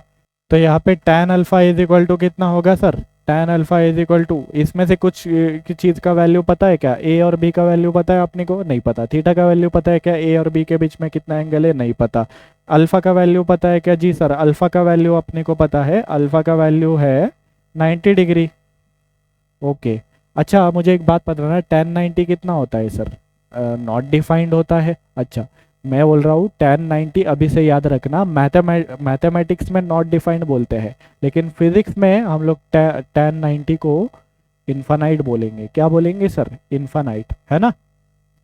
इसके बारे में डिटेल में आप लिमिट्स एंड डेरिवेटिव्स में पढ़ोगे, जो कि आपका मैथ्स का चैप्टर है कम्प्लीटली, राइट। तो tan 90 को जस्ट इतना याद रख लो, tan 90 मतलब फिजिक्स में अपने लिए कितना होगा सर, फिजिक्स में अपने लिए कितना होगा, इन्फानाइट होगा। क्या होगा सर, इन्फानाइट। ओके, इन्फानाइट मतलब इन्फानाइट कब होता है सर, कोई भी वैल्यू, है ना। मैं बोलता हूँ अगर 1 के नीचे डिनोमिनेटर में अगर बहुत छोटी वैल्यू अगर आप रखते हो, डिनोमिनेटर में अगर बहुत छोटी वैल्यू रखते हो आप, तो आपको इन्फानाइट मिलता है। यानी नीचे अगर 0.00000000 ऐसे 1 ऐसे रख दिया, बहुत छोटी वैल्यू अगर आप लोगों ने रख दी, तो यहाँ पे ये दोनों जब डिवाइड होंगे, आपको पता है डिनोमिनेटर अगर हम लोग छोटा रखेंगे तो जो डिवीजन करके नंबर आएगा वो बड़ा आएगा, है ना। डिवीजन करके जो नंबर आएगा वो बड़ा आएगा, और डिनोमिनेटर में बहुत छोटी वैल्यू अगर हम लोगों ने रख दी, है ना, इतनी छोटी, तो ये नंबर बहुत ही बड़ा बनने वाला है ना। तो मैं बोल रहा हूँ ये वैल्यू ना बहुत छोटी है, मतलब एकदम मान लो, तो ये वैल्यू डिवीजन होके कितना आएगा, कुछ बहुत बड़ा नंबर, यानी इन्फानाइट मान लेते हैं आसपास, है ना। इसको हम लोग क्या मानेंगे, ये वैल्यू कितना आएगा, इन्फानाइट आएगा, है ना। तो नीचे अब बहुत छोटी वैल्यू रख दो। अच्छा, सबसे छोटी वैल्यू कौन है, 0 है, तो मान लेते हैं यहाँ पे ये वैल्यू 10 to 0 हो रही है, इक्वल टू 0 नहीं है, 10 to 0 है। मैथमेटिक्स के टर्म्स में हम लोग बोलेंगे इन्फानाइट क्या होता है, 1/0। इन्फानाइट क्या होता है, 1/0, है ना, जब भी हम लोगों को क्वेश्चन सॉल्व करना है तभी, राइट। हालांकि ये बात पूरी तरीके से हम लोग ऐसे एक्चुअली नहीं बोलते कि 1/0 इन्फानाइट होता है, नहीं, है ना। इसकी अलग कहानी है, ये आप लोग लिमिट्स एंड डेरिवेटिव्स में सीखोगे कि नीचे का वैल्यू अगर टेंडिंग टू 0 है, मतलब आसपास 0 के ही बराबर है, तो वैल्यू इन्फानाइट के बराबर होती है, यानी आसपास इन्फानाइट होती है ना, 10 to इन्फिनिटी होती है, ठीक है। तो इतना सब आप दिमाग से निकाल दो, इतना बस ध्यान रखो, इन्फानाइट अगर है तो 1/0, इन्फानाइट इक्वल टू 1/0 करना है, राइट। यानी tan 90 का वैल्यू नॉट डिफाइंड नहीं बोलेंगे हम लोग, इन्फानाइट बोलेंगे, और इन्फानाइट मतलब 1/0, यानी नीचे डिनोमिनेटर कितना होगा सर, डिनोमिनेटर 0 होगा, डिनोमिनेटर क्या होगा, 0। अच्छा, ये tan अल्फा का वैल्यू 90, tan 90 कितना आएगा, इन्फानाइट आएगा, इन्फानाइट कब आता है? जब डिनोमिनेटर 0 होता है, यानी a plus B cos theta क्या होगा? 0 होगा। a plus B cos theta कितना होगा सर? 0। अच्छा, 0 अगर है तो मेरे भाई यहाँ पे ध्यान दीजिएगा, a को उधर अगर भेज देता हूँ तो यहाँ पे b कॉस थीटा अकेला बच जाएगा, है ना? ये माइनस a हो जाएगा, है ना? और यहाँ पे कॉस थीटा क्या आ जाएगा सर? कॉस थीटा आ जाएगा ये minus a divided by b, right? Cos theta minus a by b आ जाएगा। इस कॉस थीटा को अभी देखो मैं कैसे उपयोग में लाता हूँ, है ना? ठीक है, तो रिजल्टेंट का मैग्नीट्यूड अपने को गिवन है ना, और क्या क्या गिवन है देखो, रिजल्टेंट का मैग्नीट्यूड गिवन है, उसका उपयोग करते हैं। क्या सर, इसका क्या उपयोग करोगे आप? बहुत ही शुद्ध हिंदी बोलते हो। तो इसका उपयोग हम लोग इस प्रकार से करेंगे कि रिजल्टेंट का वैल्यू फॉर्मूला लिख देंगे, है ना? रिजल्टेंट का वैल्यू यहाँ पे लिख दीजिए सर। रिजल्टेंट का वैल्यू अपने को कितना गिवन है? 12 न्यूटन गिवन है, तो 12 न्यूटन यहाँ पे लिख दीजिए, 12 न्यूटन, है ना? 12 वैल्यू यहाँ पे लिख दिया, और ये क्या है? Under root a square plus B square plus 2ab cos theta. दोनों तरफ अगर हम लोग स्क्वायर करेंगे, बोथ साइड अगर स्क्वायर करेंगे, तो ये 12 न्यूटन स्क्वायर होके क्या हो जाएगा? 144 हो जाएगा। ये 12 का स्क्वायर कितना होता है? 144। और इसको अगर स्क्वायर करेंगे, इसको अगर स्क्वायर करेंगे, स्क्वायर और स्क्वायर रूट मर जाएंगे, है ना? अंदर जो भी है वो आ जाएगा, राइट? तो अंदर क्या है सर? अंदर है a square plus B square plus 2ab cos theta, right? Okay, तो यहाँ पे कॉस थीटा का वैल्यू आप पुट कर दीजिए सर। कॉस थीटा का वैल्यू आप पुट कर दीजिए, पीछे जो आप लोगों ने निकाला था, पीछे आपने कॉस थीटा क्या लिखा था? माइनस a बाई बी, वो लिख दीजिए यहाँ पे कॉस थीटा के जगह पे माइनस a बाई बी। ऐसे b घटा a प्लस इंटू माइनस क्या होगा सर? यहाँ पे ध्यान दीजिएगा, ये है a square plus B square, ये प्लस इंटू माइनस क्या होगा? माइनस होगा, है ना? और ये 2, ये ऐसे ही रहेगा, a इंटू ए क्या हो गया? a स्क्वायर हो गया। अच्छा, a square minus 2a square क्या होगा sir? a square minus 2a square करेंगे तो माइनस a स्क्वायर आंसर आना चाहिए, और यहाँ पे है प्लस बी स्क्वायर है, राइट? यहाँ पे क्या है sir? Plus B square. Okay, तो ये वैल्यू आ रहा है 144। इसको क्या मैं बी स्क्वायर को पहले लिख दूँ और माइनस ए स्क्वायर को बाद में लिख दूँ? वो भी चलेगा सर, है ना? बी स्क्वायर को मैंने पहले लिख दिया और माइनस ए स्क्वायर को बाद में लिख दिया। तो आप लोगों ने बचपन में एक फॉर्मूला पढ़ा होगा अच्छा सा, कौन सा फॉर्मूला सर? बचपन में a plus B into A minus B, ये क्या होता है सर? ए स्क्वायर माइनस बी स्क्वायर होता है। यानी A square minus B square अगर आपको लिखना है तो a plus B A minus B करके लिख सकते हो। अच्छा, A square minus B square अगर लिखना है तो a plus B into A minus B ऐसे करके लिख सकते हो, है ना? तो यहाँ पर वैसे ही लिख दो, ये 144 इज इक्वल टू, ये क्या आएगा sir? B square minus a square लिखना है अपने को, राइट? तो b plus a b minus a लिख देते हैं। क्या करते हैं sir? B plus a b minus a. क्या बी प्लस ए का वैल्यू आपको पता है? जी सर, बी प्लस ए का वैल्यू अपने को पता है 18 न्यूटन, है ना? तो 18 न्यूटन यहाँ पे पुट कर देता हूँ, तो यहाँ पे आ गया 18, है ना?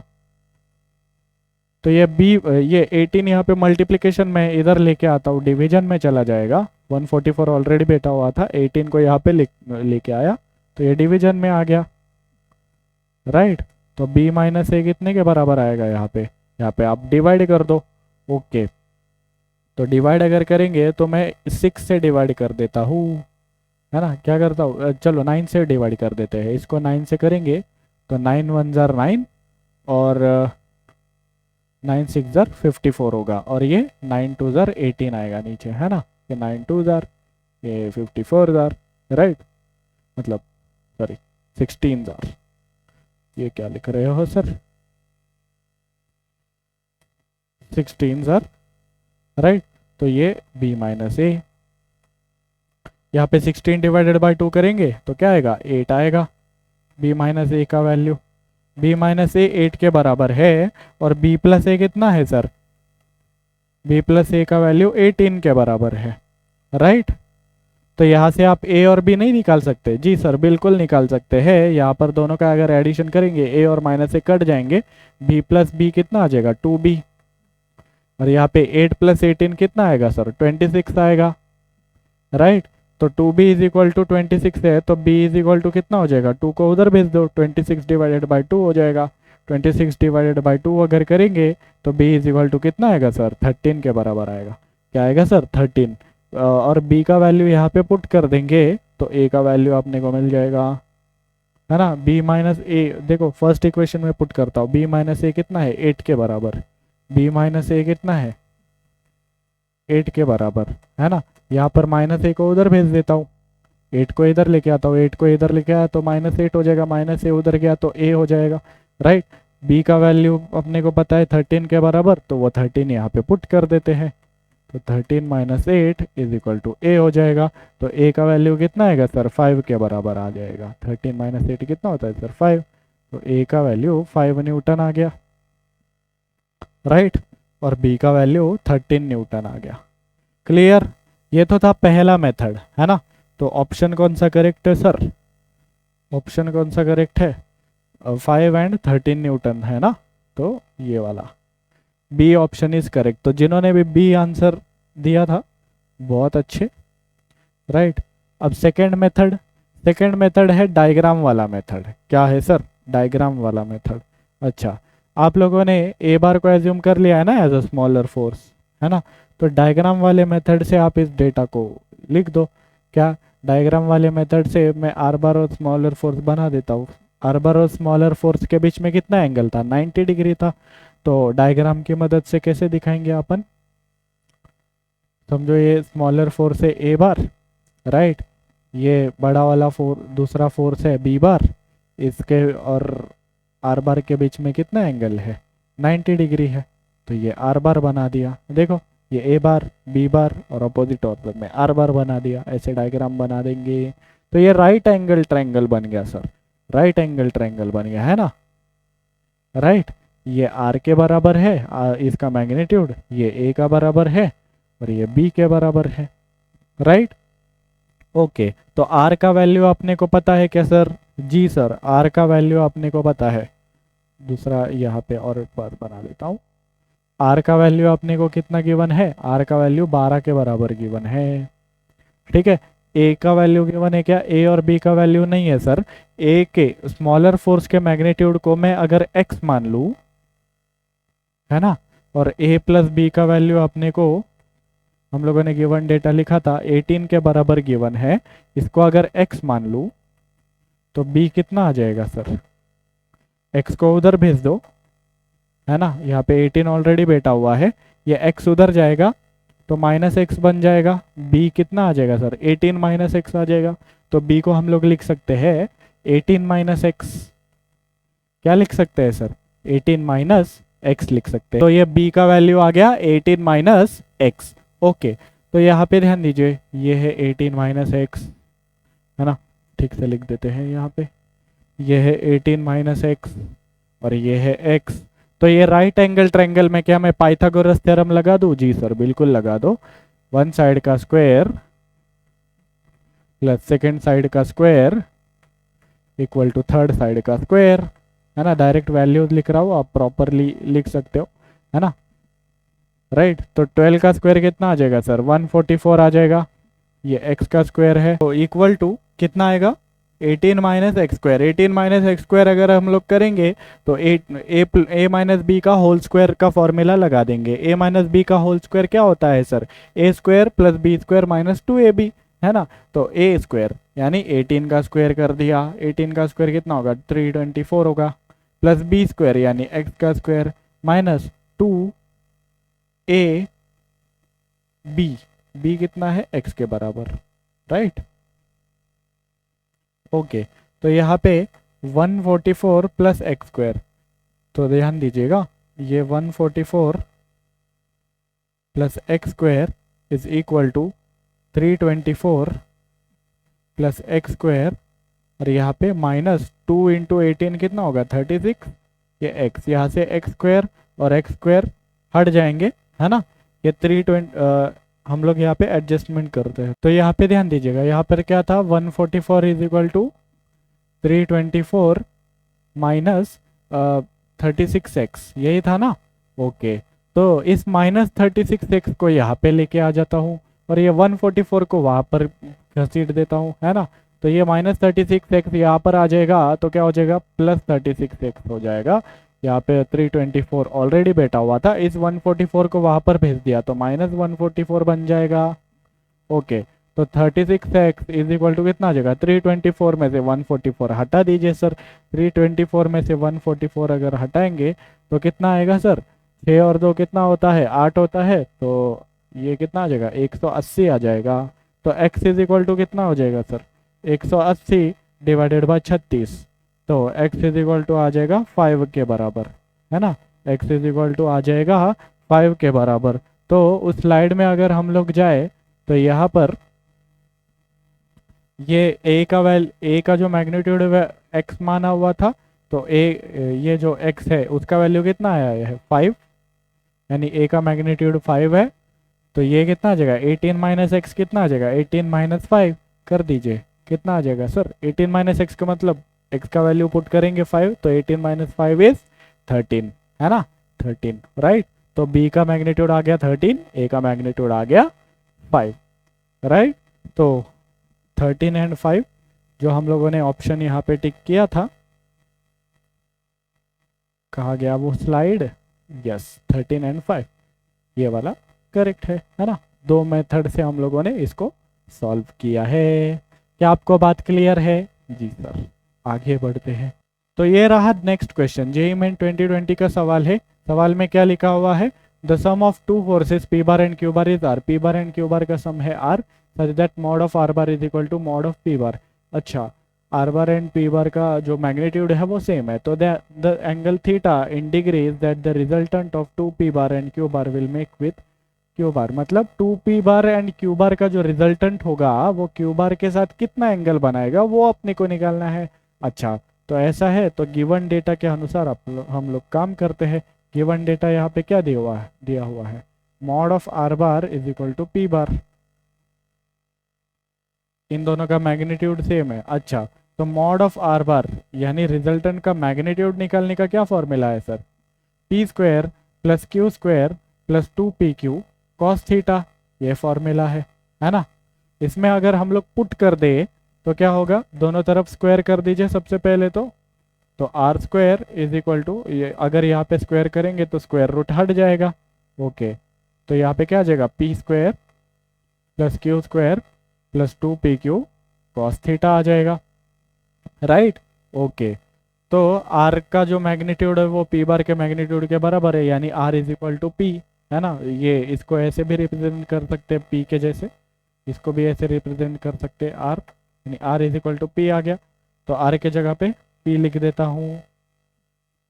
कोई दिक्कत है आपको? नहीं सर, कोई दिक्कत नहीं है। 2pq cos theta. तो यहाँ पे ध्यान दीजिएगा, यहाँ से पी स्क्वायर और पी स्क्वायर हट जाएगा, यहाँ पे 0 बचेगा, राइट। तो 0 is equal to Q square plus 2pq cos theta. इस क्यू स्क्वायर को वहाँ भेज देता हूँ, है ना, यहाँ पर तो माइनस की क्यू स्क्वायर बन जाएगा, यहाँ पे क्या रह जाएगा 2pq कॉस थीटा रह जाएगा सर। ओके, तो यहाँ पे ध्यान दीजिएगा, ये 2pq को भी यही भेज देता हूँ, तो यहाँ पे सिर्फ कॉस थीटा बचने वाला है इस साइड, और यहाँ पे माइनस क्यू स्क्वायर ऑलरेडी बैठा हुआ था, है ना। और यहाँ पे नीचे क्या आ जाएगा 2pq आ जाएगा सर। क्या आ जाएगा सर 2pq।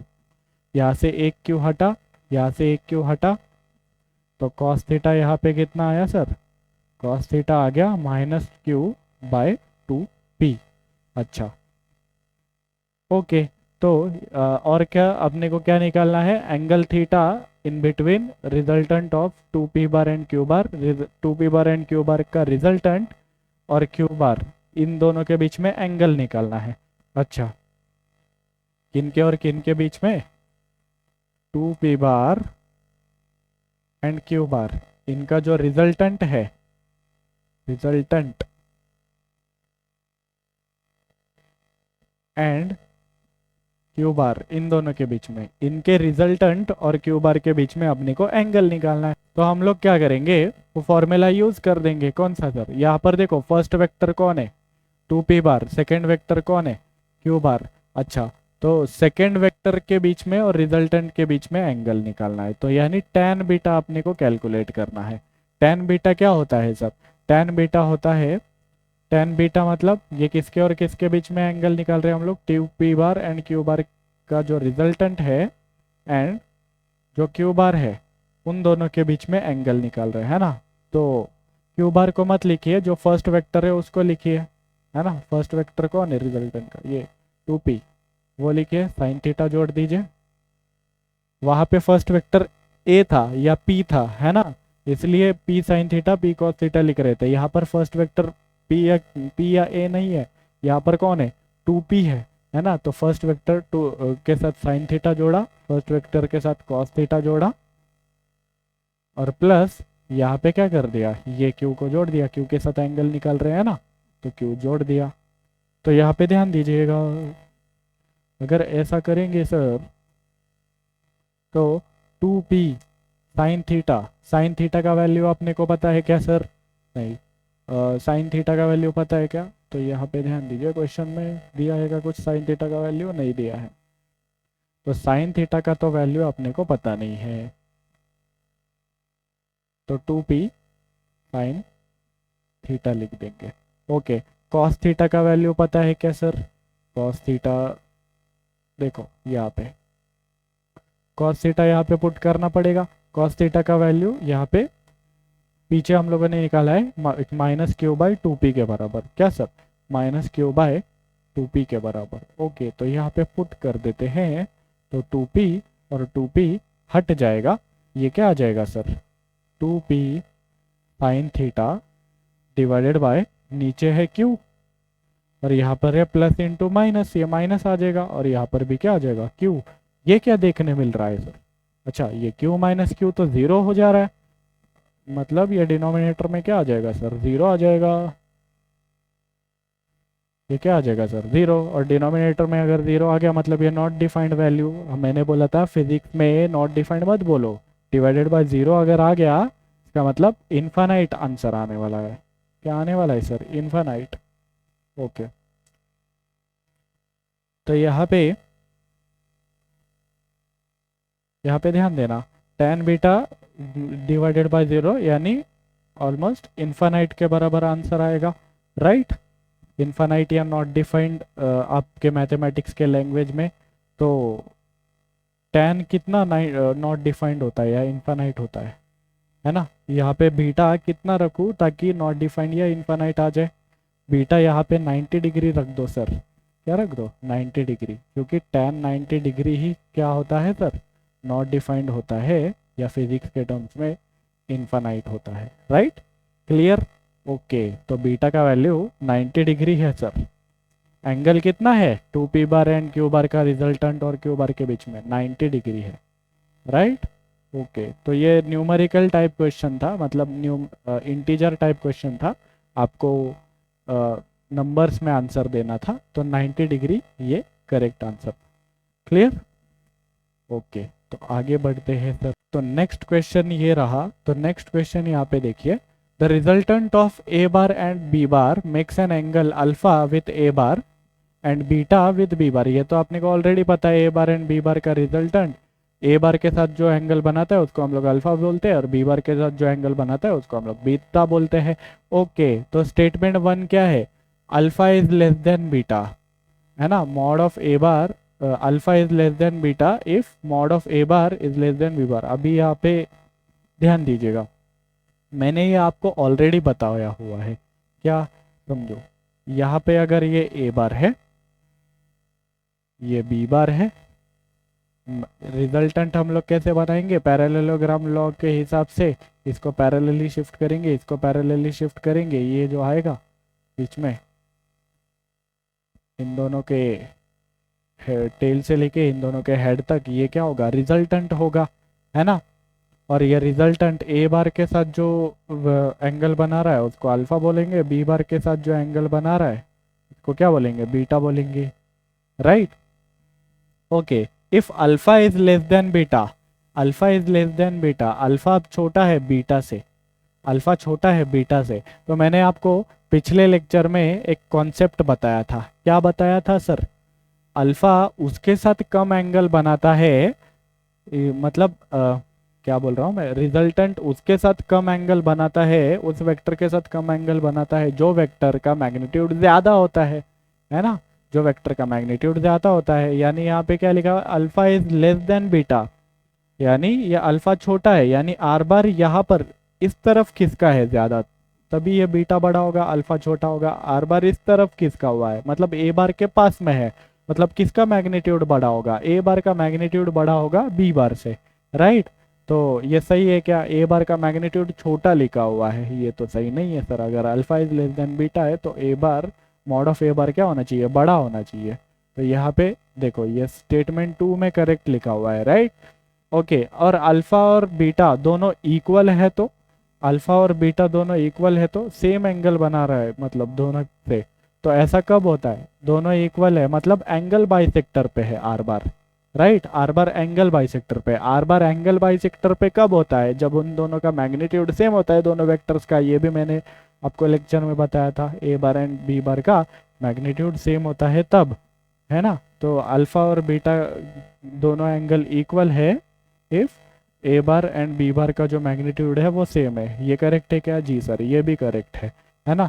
तो कौन सा स्टेटमेंट 2 एंड 3 करेक्ट है? 2 एंड 3 करेक्ट किस में लिखा हुआ है सर? सी ऑप्शन में लिखा हुआ है, स्टेटमेंट 2 एंड 3 इज करेक्ट। ठीक है, 1 करेक्ट है क्या? नहीं है। क्लियर? क्या आपको बात क्लियर है? जी सर, बिल्कुल बात क्लियर है। ओनली 3 ट्रू बोल सकते हैं क्या? नहीं सर, 2 भी तो ट्रू है, 2 कहा फिर, वो तो अकेला बैठ जाएगा। सी ऑप्शन करेक्ट है। तो अभी polygon law of vector addition के बारे में पढ़ते हैं। Polygon law of vector addition का मतलब क्या है सर? अच्छा, triangle law of vector addition में हम लोगों ने क्या देखा था? Triangle law of vector addition में हम लोगों ने देखा था, अगर ये पी बार है, ये क्यू बार है, तो इनका जो एडिशन होगा वो यहाँ पर लिखेंगे, है ना। P bar plus Q bar यहाँ पे लिखेंगे, राइट। इसको मैं ए बार बोल देता हूँ, इसको क्या बोल देता हूँ सर? ए बार। ठीक है, तो ध्यान दीजिएगा, ये पी बार है, ये क्यू बार है। अगर यहाँ पर मैं और एक वेक्टर बना दूं आर बार, तो अब अच्छा, P bar plus Q bar, ये क्या था? ये यहाँ से यहाँ बनाएंगे हम लोग, P bar plus Q bar triangle law of vector addition के मदद से, है ना। इसके टेल से इसके हेड तक, यानी ये ए बार होगा। और फर्दर अगर हम लोग देखें triangle law of vector addition के मदद से, ये ए बार है, ए बार यहाँ पे खत्म हुआ, ये आर बार है, आर बार यहाँ पे खत्म हुआ, तो इसके टेल से इसके हेड तक, इसके टेल से इसके हेड तक, यहाँ पे ध्यान देना, इसके टेल से इसके हेड तक, ये क्या होगा सर? ये होगा रिजल्टेंट, इन दोनों का एडिशन होगा, ए बार प्लस आर बार। इसका नाम मैं बी बार रख देता हूँ, राइट। तो यहाँ पे बी बार क्या है? ए बार प्लस आर बार। और ए बार क्या था सर? ए बार था P bar plus Q bar, right. ये यहाँ पे पुट कर दीजिए, यहाँ पे अगर पुट करेंगे ए बार को P bar plus Q bar, तो यहाँ पे आप ध्यान दीजिएगा, पी बार, क्यू बार और आर बार, इनका एडिशन क्या आया है? ये आया है, ये बी बार फाइनल वाला। मतलब कोई वेक्टर इस प्रकार अगर है ना। पहले तो हम लोग triangle law of vector addition में बस इतना ही बोल रहे थे कि P bar and Q bar इसमें है, तो third side of the triangle जो होगा वो होगा इन दोनों का रिजल्टेंट। लेकिन polygon law of vector addition के हिसाब से अगर आप यहाँ पे तीसरा वेक्टर भी अगर लगाते हो, तो फर्स्ट वेक्टर के टेल से फाइनल वेक्टर के हेड तक अगर आप एक वेक्टर बनाओगे, तो वो क्या आएगा?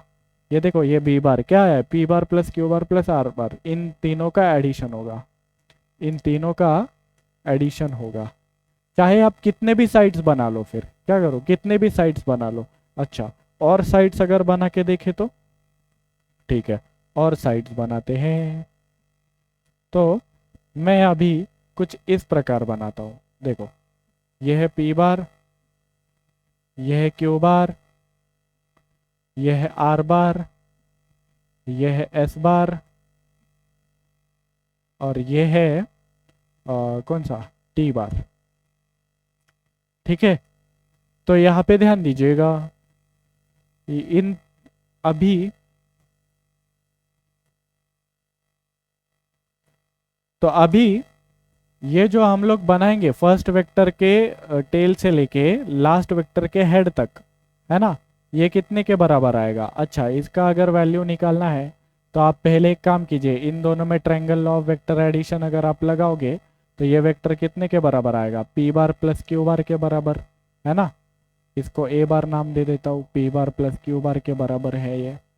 वापस triangle law of vector addition लगा दोगे तो ये वाला वेक्टर कितना के बराबर आएगा सर, ये वाला वेक्टर इसका और इसका एडिशन होगा। Triangle law of vector addition से इस इतने पार्ट को देखो, ये फर्स्ट ये सेकंड, तो ये रिजल्टेंट हो गया, ए बार प्लस आर बार होगा। ये क्या होगा सर, ए बार प्लस आर बार, इसका नाम मैं लिख देता हूँ, बी बार लिख देता हूँ, है ना। ये बी बार कितना होगा सर, ए बार प्लस आर बार है।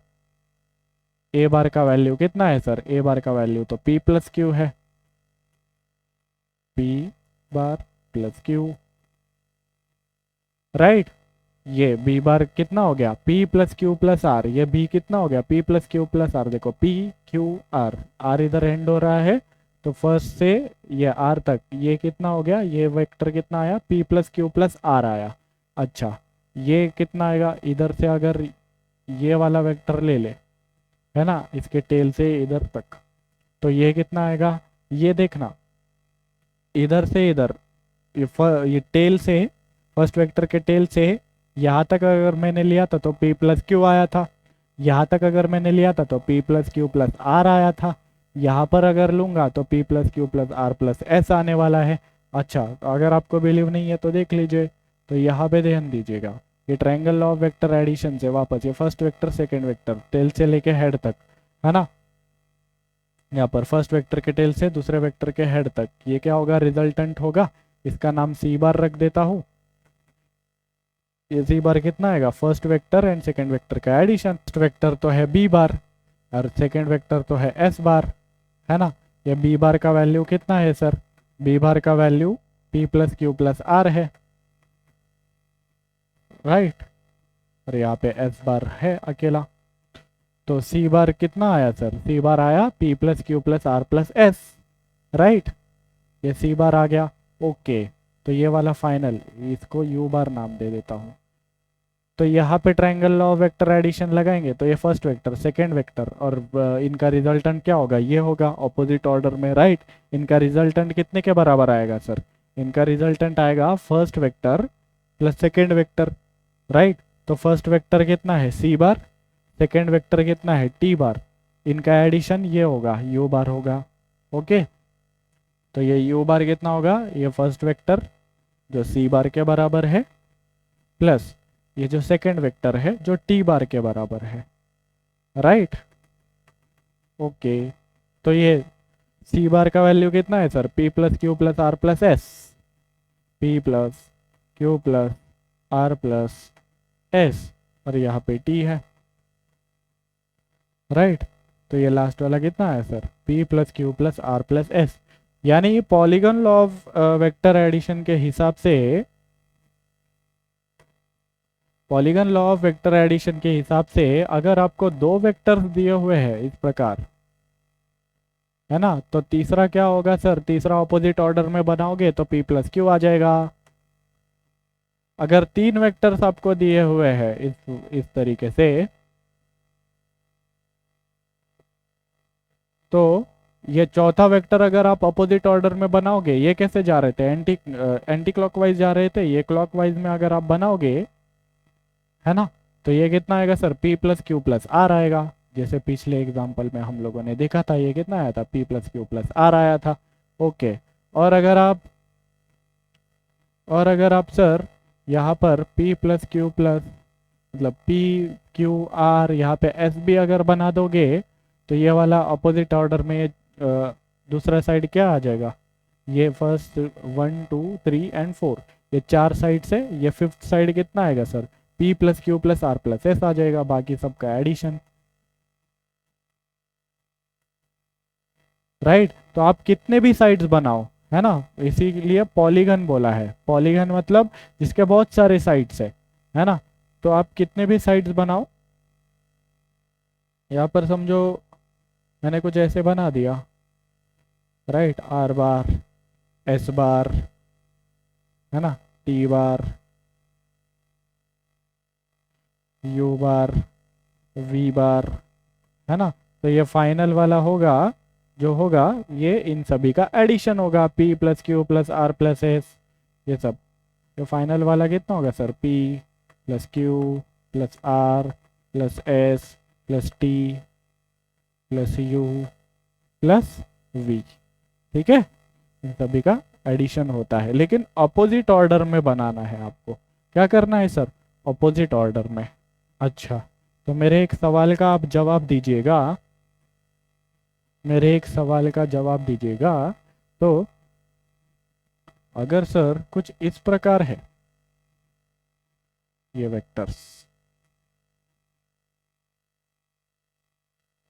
और यहां पर मैंने अगर ऐसे एक वेक्टर बना दिया, कौन सा, यहां पर एक वेक्टर बना दिया मैंने टी बार, तो यहां पर मुझे बताइए क्या T bar P plus Q plus are plus S आएगा, क्या P plus Q plus are plus S आएगा। ओके, तो मैं क्या करता हूं, यहां पर क्या आपको ये पता है इस फर्स्ट वेक्टर के टेल से इसके हेड तक p plus Q plus r आ जाएगा, इतना पता है क्या। जी सर, इतना तो पता है, p plus Q plus r आ जाएगा। अच्छा, इसके टेल से इसके हेड तक ये कितना आ जाएगा सर, ये आ जाएगा p plus Q plus are plus S, right. ये वेक्टर कितना आ जाएगा sir, p plus Q plus are plus S, ये आएगा ना। ओके, मतलब आपने जो बनाया है सर, ये तो है p plus Q plus are plus S, right. लेकिन ये जो आपने टी बार बनाया था, ये तो इसका कंप्लीटली अपोजिट है, ऐसा था वो। टी बार तो कंप्लीटली अपोजिट है, राइट। कंप्लीटली अपोजिट कब होता है, इसका बस डायरेक्शन पलट गया है, देख रहे हो, मैग्नीट्यूड इस टी बार का और ये जो वेक्टर मैंने अभी बनाया है रिजल्टेंट, इसका सेम ही है, मैग्नीट्यूड दोनों का सेम है, लेंथ ऑफ एरो सेम है, बस डायरेक्शन अपोजिट हो गया है। मतलब ये जो टी बार है इसमें माइनस मल्टीप्लाई कर देंगे तो ये आ जाएगा, क्योंकि ये टी बार का डायरेक्शन कौन सा है सर, ये वाला है, इसमें माइनस मल्टीप्लाई करेंगे डायरेक्शन पलट जाएगा, ये आ जाएगा जो अभी मैंने वेक्टर बनाया था वो। हाँ, तो ये टी बार का वैल्यू कितना होगा सर, ये माइनस इसको माइनस से मल्टीप्लाई करोगे। अच्छा, आपको अगर ढंग से दिख नहीं रहा हो तो ये p plus Q plus are plus S में कैसे बनाऊंगा, रिजल्टेंट वेक्टर कैसे बनाऊंगा, इसके टेल से लेके इसके हेड तक, ये बनाऊंगा मैं p plus Q plus are plus S, right. क्या आपको बात क्लियर है। जी सर, इसको कुछ नाम दे देता हूँ, इसका नाम मैं दे देता हूँ सी, राइट। आप देख पा रहे हो दो, इस टी बार का और इसका दोनों का लेंथ ऑफ एरो सेम है, दोनों के दोनों सेम है, राइट। सिर्फ इसका जो डायरेक्शन है और इसका जो डायरेक्शन है वो अपोजिट है। मतलब हम लोगों ने क्या किया होगा, इस टी बार को या तो माइनस से मल्टीप्लाई होगा किया होगा, तभी ये आ रहा है, माइनस से मल्टीप्लाई करेंगे तो डायरेक्शन अपोजिट हो जाएगा, लेंथ ऑफ एरो सेम रहेगा। या तो इस सी बार को माइनस से मल्टीप्लाई कर दिया होगा तो ये पलट के ये टी बार आ गया होगा, राइट। ये पलट के इसका डायरेक्शन अपोजिट और दोनों का लेंथ ऑफ एरो तो सेम ही है, राइट। तो कहने का मतलब यही है कि ये टी बार कितने के बराबर है, माइनस सी बार के बराबर, क्योंकि दोनों का जो हम लोग डायरेक्शन देख रहे हैं अपोजिट है, लेंथ ऑफ एरो सेम है, यानी माइनस सी बार के बराबर होगा। यानी ये टी बार कितने के बराबर होगा, माइनस सी बार, यानी इस पूरे को माइनस से मल्टीप्लाई करना पड़ेगा, यानी माइनस इस पी बार के साथ भी मल्टीप्लाई होगा, राइट। पूरा ही लिख देता हूँ ताकि आपको अच्छे से समझ में आ जाए। सी बार का वैल्यू कितना है सर, सी बार का वैल्यू है p plus Q plus are plus S, यहाँ पे सभी के साथ माइनस मल्टीप्लाई होगा तो ये क्या आ जाएगा, p bar minus q bar minus r bar minus s bar. Right, clear है? ओके, है ना। P bar minus q bar minus r, okay यहाँ पे माइनस भी आएगा। Right, minus p bar minus q bar minus r bar minus s bar, ये होगा ये टी बार। राइट, जो रिजल्टेंट आना चाहिए उसका ठीक अपोजिट था ये वाला, है ना, तो इसलिए माइनस से मल्टीप्लाई हो गया, इसलिए क्या हो गया सर, माइनस से मल्टीप्लाई हो गया। क्या आपको बात क्लियर है? जी सर। क्या आपको बात क्लियर है? जी सर। अच्छा, तो यहाँ पे ध्यान दीजिएगा, सभी के सभी अगर सेम ऑर्डर में है, यानी ये पी क्यू आर देख रहे हो, इसका भी डायरेक्शन ये, इसका डायरेक्शन मतलब एंटी क्लॉकवाइज तरीके से जा रहा है। यहाँ पर क्या था, ये एंटी क्लॉकवाइज तरीके से जा रहा था और रिजल्टेंट क्या हो रहा था, रिजल्टेंट अपोजिट क्लॉकवाइज में आ रहा था। यहाँ पर देखो, ये जो पांचवा साइड है ये भी क्या बनाया हुआ है, ये भी उसी डायरेक्शन में एंटी क्लॉकवाइज तरी मैनर से ही बनाया हुआ है। अगर ऐसा है तो इन सभी का जो एडिशन होगा वो कितना आएगा, p Q r s t, इन सभी का एडिशन कितना आएगा सर, इन सभी का एडिशन यानी P plus Q plus are plus S plus t, इन सभी का एडिशन कितना आएगा सर। अच्छा, इन तो को ऐड करते हैं जरा, देखो ये सभी तो सेम ही रखो,